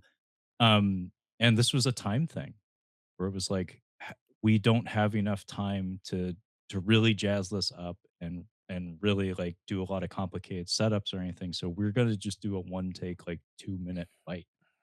And oftentimes, what you sacrifice when you do a fight sequence in in that fashion is complexity. Because if you're shooting it all in one take, like it can't be overly complicated because your performers are going to get tired. If you have pyrotechnics and things like that, it can't be overly complicated because people can miss their cues or pyrotechnics fail sometimes. Um, in this case, they kinda went for broke where they have explosive props, they have people diving through things, the camera is doing some incredible shit. Um, it doesn't feel like it's lacking complexity, and it doesn't feel like the performers are, like, running out of gas or anything. It's really remarkable for, like, a one-take action scene, it doesn't feel like you're losing anything with that presentation. This is what I was talking about earlier with the Mm, ballet analogy. yeah. It it feels like a dance, and everything gets its moment to shine, and it feels effortless. It really is one of those, something I think about a fair amount is, Disney animators, there's a particular motion that, like, one animator did, and it was like this sort of head waggle. But the way that he did it, it's because the shape of the head changes, like, 19 times over the course of that animation. So it's kinda tough to do, and it's such a normal motion, and it's an understated motion of somebody just kinda, like, shaking their head a little bit that he's essentially using to flex and Mm. say, "Hey, I can do this all day."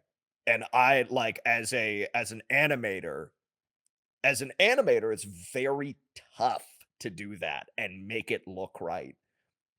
And that's kinda how this movie feels like. It's like, "Oh, yeah. Oh, we can do this. We have the coordination to do this, and we're going to make it look effortless. We're gonna make it look like it's no big thing." And I really appreciated that about this movie, is that this final fight is like it's pure adrenaline, and it's big, and it's bombastic, and it's crazy, and they put all like, they leave it all on the field, but it feels like it's just something that we do, and I was very impressed by it. Yeah, me too. Like, seeing it, like, initially, it's just like, it's just it's engaging, it's exciting, it's not lacking for complexity. But now, like, watching it and, like, actually analyzing the thing, I appreciate it tenfold. Because they found little ways to jazz things up. 'Cause, um, there's simple optical effects incorporated into certain strikes and into certain, like, props exploding that just add punctuation to things that I Yeah. could see it coming across as very flat if they didn't go the extra mile to jazz up the presentation just a little bit. And also it just I like when there's a distinct flavor and texture between action beats, where this is radically different from the presentation of the first time we saw these two because we've already seen these two characters fight before, and repetition is a damning thing when it comes to presentation of fights on film. That's kind of what happened with Deathstalker 2025. Not to keep shitting on that fucking movie, but the one character, Daniel Bernhardt, fights him 3 times in that movie, and there's not a whole lot of difference between those encounters other than the guy having a slimy arm at the end. Whereas this one, it's like the filmmaking is different. The choreography is different. The texture is different. And that goes such a long way towards keeping me engaged and interested.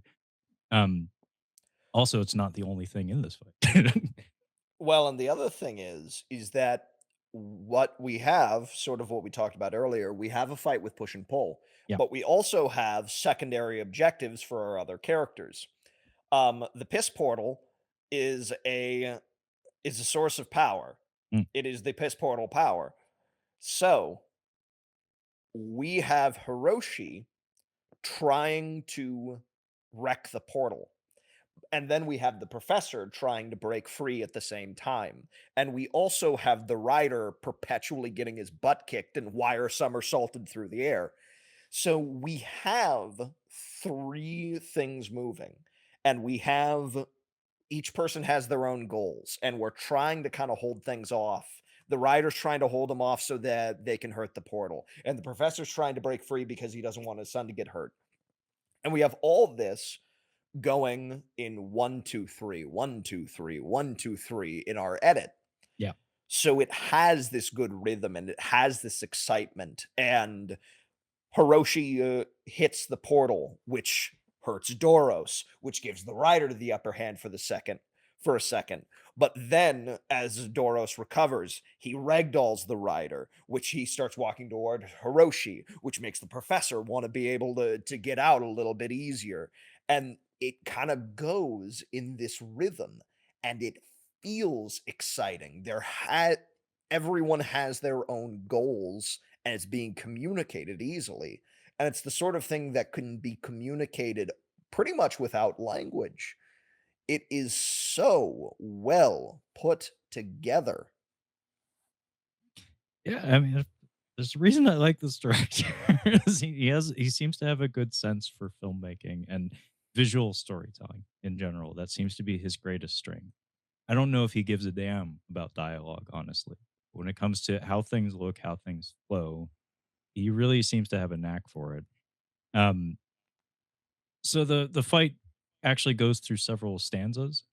There's the initial one with the one take, and then there's a bit where Doras uses his shoulder cannon, laser beam, to shoot the rider out of the air, and it hits him so hard that he transforms back into his human form.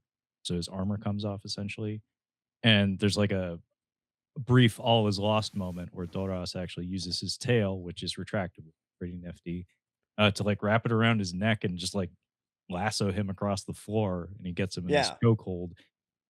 But as Levi had said, Hiroshi is working to try to destroy this pool, which causes enough of a disruption that the rider is able to transform again.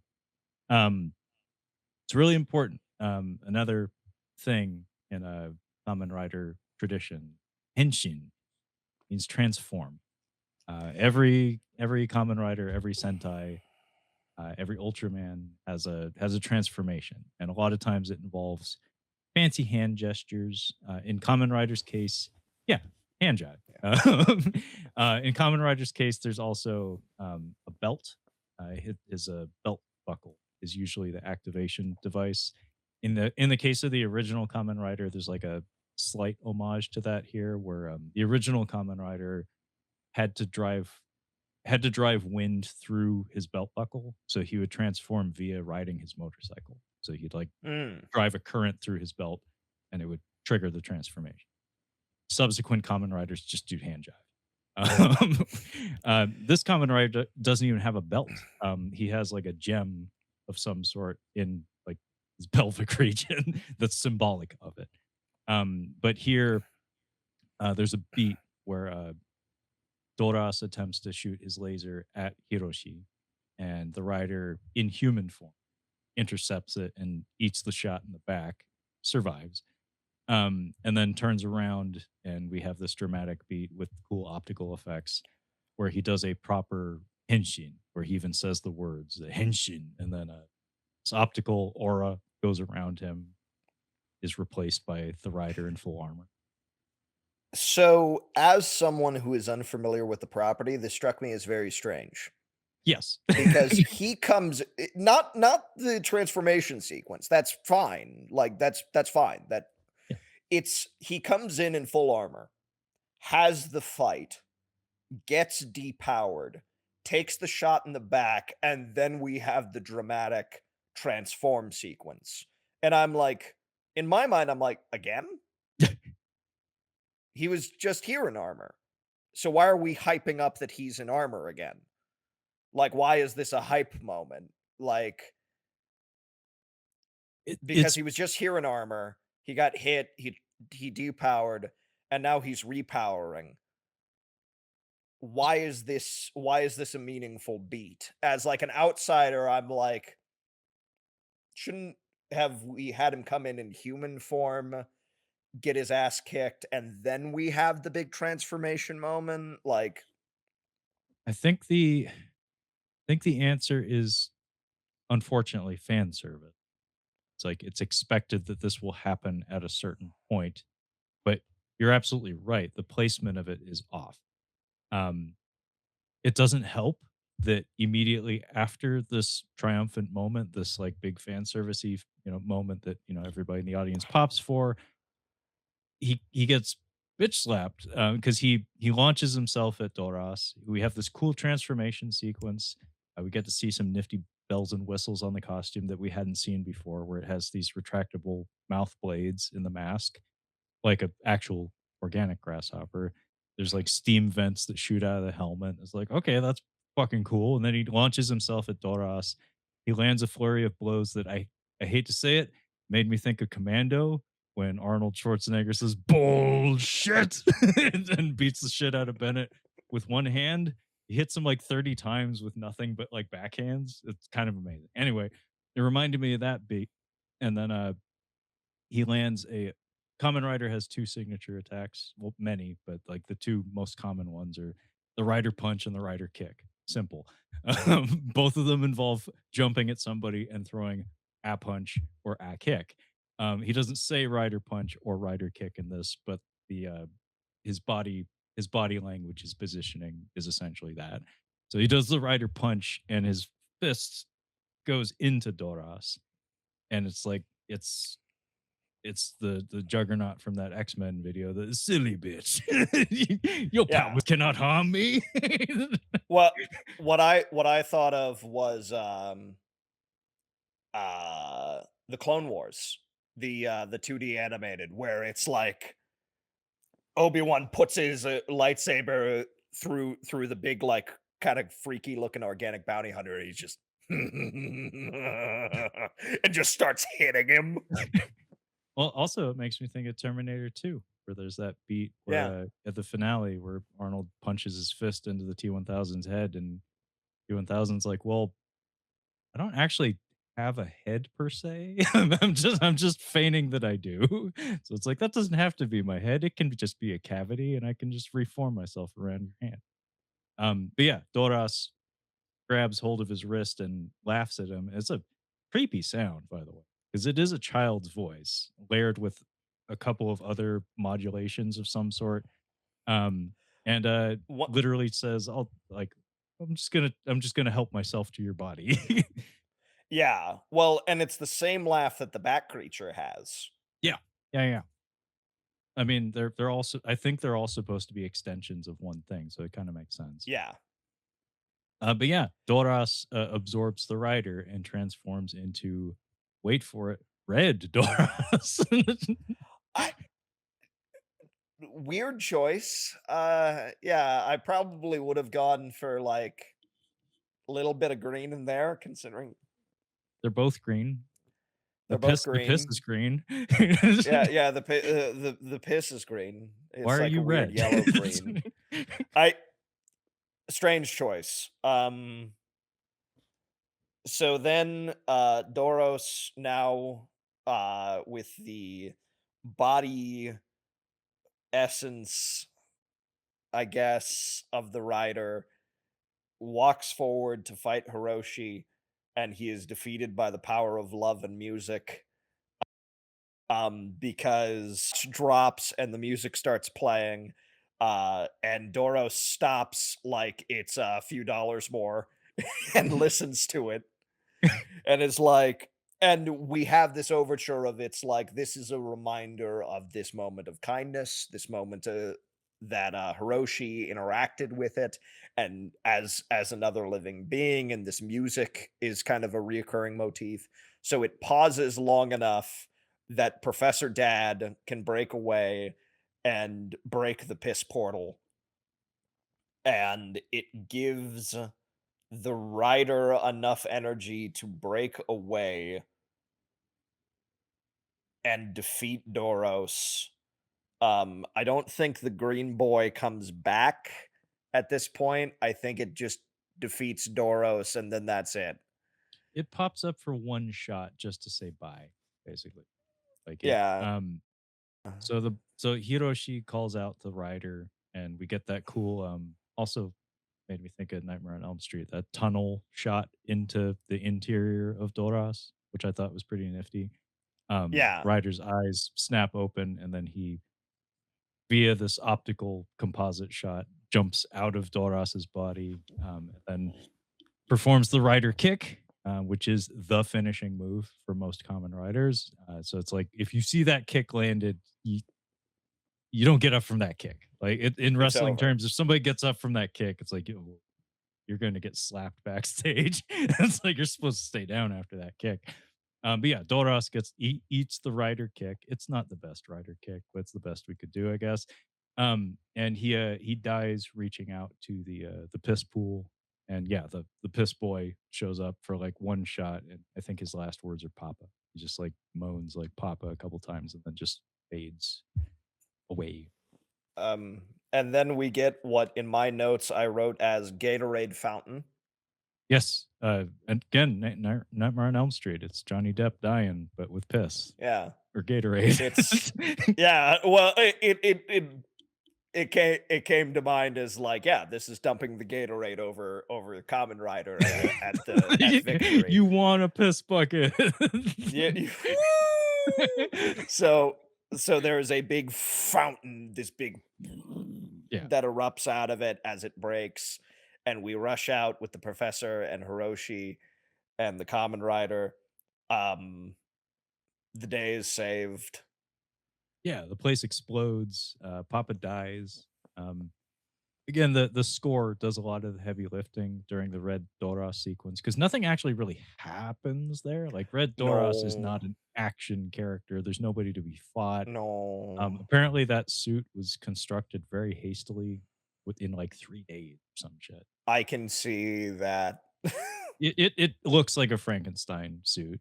Like, you can see that it's like a patchwork. Apparently, it was, like, made of spare parts or something. Again, sci-fi Yeah, via hot glue gun. I kinda love that actually, but, it looks good enough, but, the music is really strong in that sequence, and I also like that bit where, Doras is threatening the child and, like, yanks Papa out of the wall. It's just like, "Okay, yeah, I'll beat the shit out of your dad." It's like that as a if you're a little kid, I could see that in combination with the music, like, being kinda scary, a little bit, like, intense. But yeah, the place explodes, Papa's dead. We have a the dummy that's riding on the motorcycle that's supposed to be Hiroshi is very charming. Its hair is it looks like Tim Burton on the back of the motorcycle. It's a good I dummy really work. like it. Yeah, I mean, it's bad dummy work, but it's charming dummy work. But yeah, I think the movie ends at sunset on the side of the road. Uh, Apparently, I did hear that the bit where the rider takes his jacket and puts it on the child was improvised. It's apparently it was near the ocean and it was cold as balls, and the actor just saw that the kid was like shivering and was like, "I'm just gonna do this." Yeah, and yeah, and the rider searchers walks out walks off into the sunset, and I thought it would be a hard cut, but no, we need another song sequence of him riding his bitchin' ass motorcycle. Uh, we get a full We get his full theme song. Yep, we get the whole theme songs. I got Tomoranai. Love never ends. Love never stops. And we get the lovely thing where we get a clip show of all the cool shit that we just saw, but like slightly altered. Like the opticals are removed from it, and it looks like there's some slightly different takes from a lot of the action sequences. So it's not like a Jackie Chan blooper reel, but it's just like here's your credits on the right, and on the left here's a highlight reel of all the cool shit you just saw. It's like that's Yeah. every movie should end that way. Like every It's filmmaker should be proud enough of their movie to want to do that. it's the speech rules of, you tell them what you're gonna tell them. You tell them and then you tell them what you told them. It's like hey, telling them what you're about to see is essentially the elevator pitch or the log line. Telling them is the movie itself, and then tell them what you told them is the sweet ass highlight reel of me kicking this Spider Woman in the I mean, yes, everybody that's a life lived. Who could ask for anything more? But E um the every last shot credit of the movie. sequence should be all of them. Yeah. Yeah, no, I mean, I've always maintained that like if I was a filmmaker, I would have like a barroom brawl sequence at the end of every movie I ever made. Just because, like, regardless of genre, where it's like it's an intense, intimate horror thriller. It's like, and all of a sudden the room is flooded with people throwing pies and punching each other. And it's like it's a rom com. It ends with a wedding. And all of a sudden somebody gets drunk and belligerent at the ceremony. They start throwing hands. Hard cut to It's credits. it's the Trevor Hart equivalent of dance sequence. Yes, it's the DreamWorks dance sequence, but my Yeah. brand of dance sequence. The last shot of this movie, Levi, is incredible. It's so brazen and so ridiculous, but I love it. Where it's Hiroshi calls out to, as you said, the rider pulls the searchers. He tries to ride off. He tries to hit the old dusty trail on his motorcycle. Um, and Hiroshi calls out his name, and the rider pauses and looks over his shoulder, and it's the shot of the guy going, "Hey," and then pink background appears, pink composited pink background, and then he turns into the rider, and the rider goes, "Yeah." Freeze It's frame, awesome. freeze frame, It's and then the theme song hits for just a couple overlays for a couple of seconds. Highlight reel, motorcycle montage. Like, yes, that is how you end a film. yes. Freeze frame. If you can pull that shit off, if you can go Yeah. for it and make it land, that is incredible.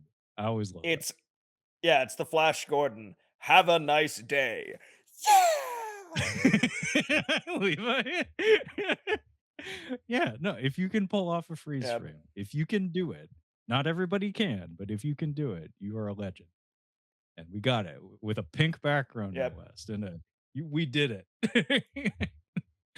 Yeah. What what a picture. It is yeah. I greatly enjoyed my stay with it. I mean, at the same time, I am just like, take a doggone breath, please. Again, 10 minutes. 10 minutes. 10 extra minutes. What's Riku doing here? Yeah. Who are you? Why are you? I'd like to know what Riku and the boys are doing. One thing, like we get like just a beat of after Hiroshi is rescued and Grandpa and the rider are having a discussion. We have Riku's friends outside with their sticks ready, like that bat comes back. We're gonna like it's gonna get real. Like it's kind of like a fun character beat for them. The problem is that they aren't characters in the film, Yeah.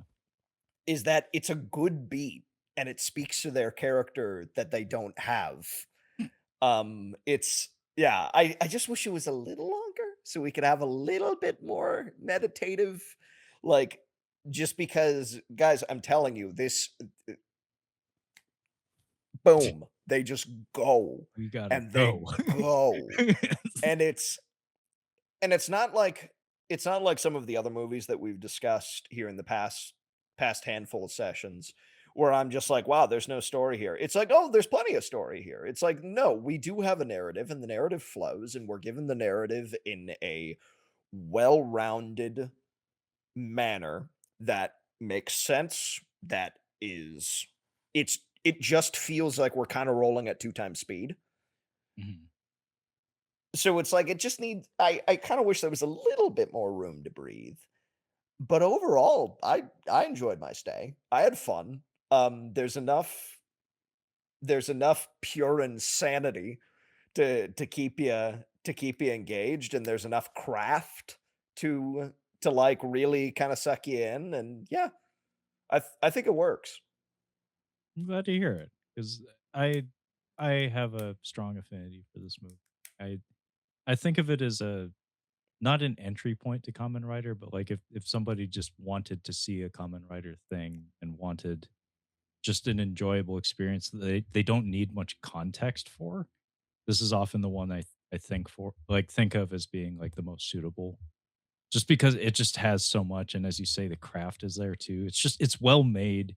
It's it is too tight and too trim, but it's never dull, and everything it tries to do, it achieves quite well. And on top of that, it has a beautiful score and art designs and direction that I like really works for me personally. Like I said, I have a couple of art books collecting this guy's work. So just like looking at the costume designs and set designs and just the particular flavor he has gives me some form of like artistic sustenance. Yeah. So I this movie in particular is special to me among Common Rider things. Not that I've like ingested all the things that are common. I really haven't a handful of shows, but um, very curious how next week is going to go because Kamen Rider J is from the same director. It is grander. It's more grand, and obstacles are insane. It's bigger, it's louder, but I tend to favor Zeto over Hmm. J. I'm curious how we'll both feel about because my opinions of Jay have shifted over the years. I think the last time I watched Hmm. it, it was better than I remembered. Um, so I'm curious, like if it's going to land better for you or worse, or if I don't know. We'll see. Yeah. We will, and I think as an entry point, I think that this works pretty well because it kinda gives you, like, "Okay, what's the series about? What do we do?" And at 45 minutes, it's just tight. It is tight as a drum. Um, one of the things, Trevor sent me a Blu-ray set of Kamen Rider stuff a little bit ago, and the first one on that set, I'm not sure when it's from. It seems like sometime in, like, late '70s, early '80s, is just pure insanity. You're dropping it like you are truly diving into the deep end. You're like, okay, so we have genetically modified Japanese Nazis who are also part animals, but they're also cyborgs, and we have an entire team of riders, but this is the new rider. This is a new one, and he's there, and everything's a flying kick. They're all flying kicks, and what is happening? And I there's so much happening, I can hardly write it down. It's like I can practically see my pen smoking, and I was writing the whole thing, and it's like 30 minutes. It's not very long at all, but there's so much information and there's so much happening. And I'm like, I think I specifically wrote, "Is this what it feels like when I talk about comic books to people?" Probably, honestly, like that. It's it like I was kind of losing my marbles because it's like this is what happens if you handed part 2 of a JSA JLA crossover to somebody from the '70s, and you just said, "Hey, here's part 2 of Crisis on Earth X," and that's your first comic book. It's Yeah, like very much equivalent. Like, imagine, like, jumping into Crisis on Infinite Earths or Final Crisis or something and never, ever having touched a DC comic. Like, what even would this be to you? well, and the thing is like, I'm able to, like, map myself onto it. I'm able to kinda, like, be like, "Okay, so this is these people, these are these people," but at the same time, I'm like, "This is a lot. This is a lot. Why does that guy have a pyramid head? Why does he have Yeah. tentacles? He has tentacles and a pyramid head. But they're Japanese, but they're also Nazis. They are like actual Nazis. Actual They're trying to Nazis. bring about a Fourth Reich. And okay, so we have the rider, and we have another rider, and like three other riders. But this is a new rider, but he's an evil rider. But we don't know who the evil rider is, and he's going to be a part of the team now. But he's not a part of the team, and we don't want him on the team. But now we want him on the team. And this, where that feels like Earth X Part Two, that you're just dropping into the middle of. This feels a bit like a year one. This feels like a good starting point. It feels like, hey, here's what the series is about. Here's what it is. Here's generally the outline. Here's the iconography that you will recognize. Here's one enemy. It's 45 minutes. You'll be able to understand what it is. Yeah, it's self-contained. Whereas the what Levi is describing, I don't actually remember the name of, but essentially what it was a it was a bonus feature on that disc, which was a Brazilian bootleg. I have the official Media Blasters Blu-ray right here. Um, but what you had watched was essentially like a reunion special about 10 years deep into the history of the thing. So it was they do this quite regularly with tokusatsu shows like Kamen Rider or Super Sentai, annually, essentially. Typically these days what they do is they bridge the gap between the previous season's cast and the current season's cast in the form of like a double length episode or something like that. Frankie would know what the fuck I'm talking about. Um, what you saw was like the history of the first 10 common riders or something in just a royal rumble of flying kicks. So it's like it's pure fan service is what it is. It's not meant to be a contribution to the lore really. It's just an excuse to have everybody parade down the entry ramp, have their theme music hit, have them do their signature move and get the hell out of there. Yeah. What if Destroy All Monsters was cut down to 15 minutes? So what if we removed the human and alien components of Destroy All Monsters and it And was you just did just slapping action figures together. no, what you would do is you'd have the Mount Fuji backdrop that the climax of that movie is. You just have like a high angle camera angle and it's just a full minute of peace of just this beautiful Mount Fuji backdrop and the camera never cuts, it never moves. It's just like looking down at the dirt set and just ah! It's just like from both ends of the stage, just like 20 people run in and start slapping each other. And that's just That's 15 uncut minutes of people doing wrestling moves in monster costumes. that's kinda what it felt like, where like I said, it was to a point where it felt like a parody, where it's like, for those who came in late, here's this complete batshit insane lore. We're encountering all this stuff and 85 characters you've never heard of, and here's 13 here. Like, it feels like the kind of stuff that like Grant Morrison Oh, would step in and write, yeah. where it's like, here's all these people you know, and you're like, I do, and you're like, and they're fighting this villain, you remember him, he has 18 henchmen that all have specific gimmicks, and you're like, they do. Yeah. Grant Morrison's rule of thumb, I think, was everything that ever happened happened. Um, Which I kind of love. I love it, but I don't. I think it's beautiful. Not always my favorite thing to read. I'm not gonna lie. I think it's a I beautiful sentiment, though. There is a beauty in its insanity. Yes. I It's just like, yes, yeah, the same Batman, Mhm. the same Batman. It's always the same Batman. It's always the The same. International League of Batmen, where there's weird British Knight Batman, Mm. and like African like colony Batman and Spanish conquistador Batman. Yeah, so those Batman, they exist. Also, Batman was turned flat by the Rainbow Monster. Also, Batman fought Bane. It's like Yeah. all of the Batmen are the same Batman. And yeah, it was a very interesting because that is my intro to Kamen Rider is this pure insanity. I'm sorry. Is picking up this random issue of a comic and being like, "What the fuck?" and this is now like, "Ho ho ho ho ho ho ho ho ho.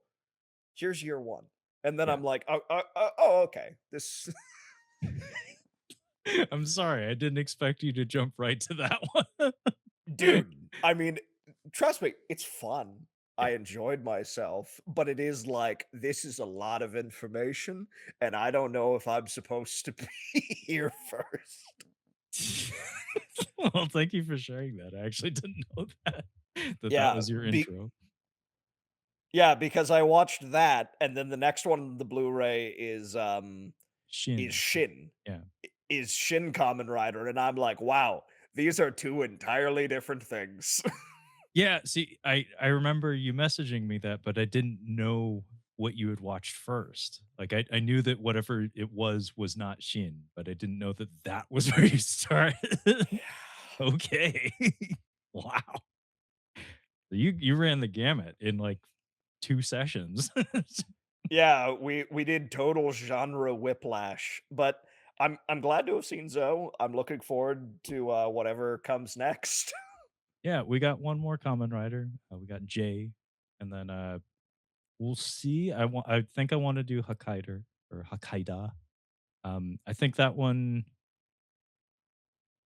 we'll see how that one goes. That one is it's looser. It's a lot looser. So we'll see how that one fares. And then Moon over Tau might be how we end things. That one's totally so we'll see. But yeah, this was our review of Kamen Rider ZO, as directed by Keita Amemiya, from 1993.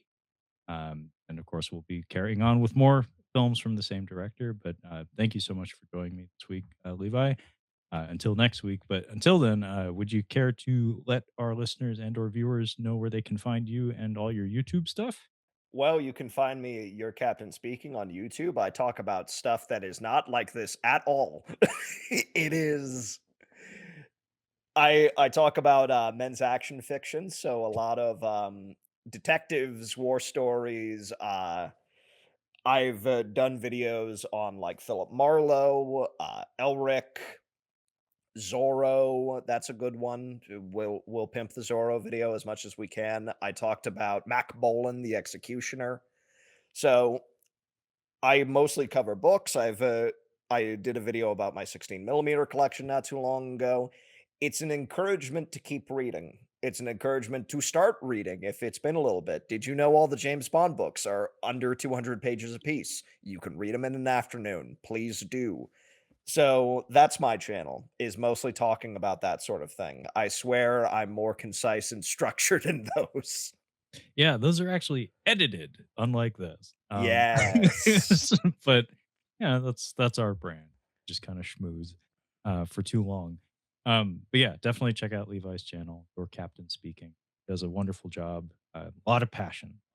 All shines through in the product. So pick up a damn book. That being said, my show, you already know what it is. Hopefully, it's Catching Up on Cinema. It's available on pretty much every podcasting platform you can imagine, and on YouTube.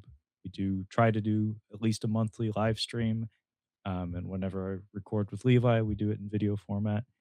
So look forward to these posted roughly weekly. But yeah, that being said, thank you so much for listening. Look forward to more tokusatsu movie reviews for the remainder of the month. And we will catch you next time. Bye.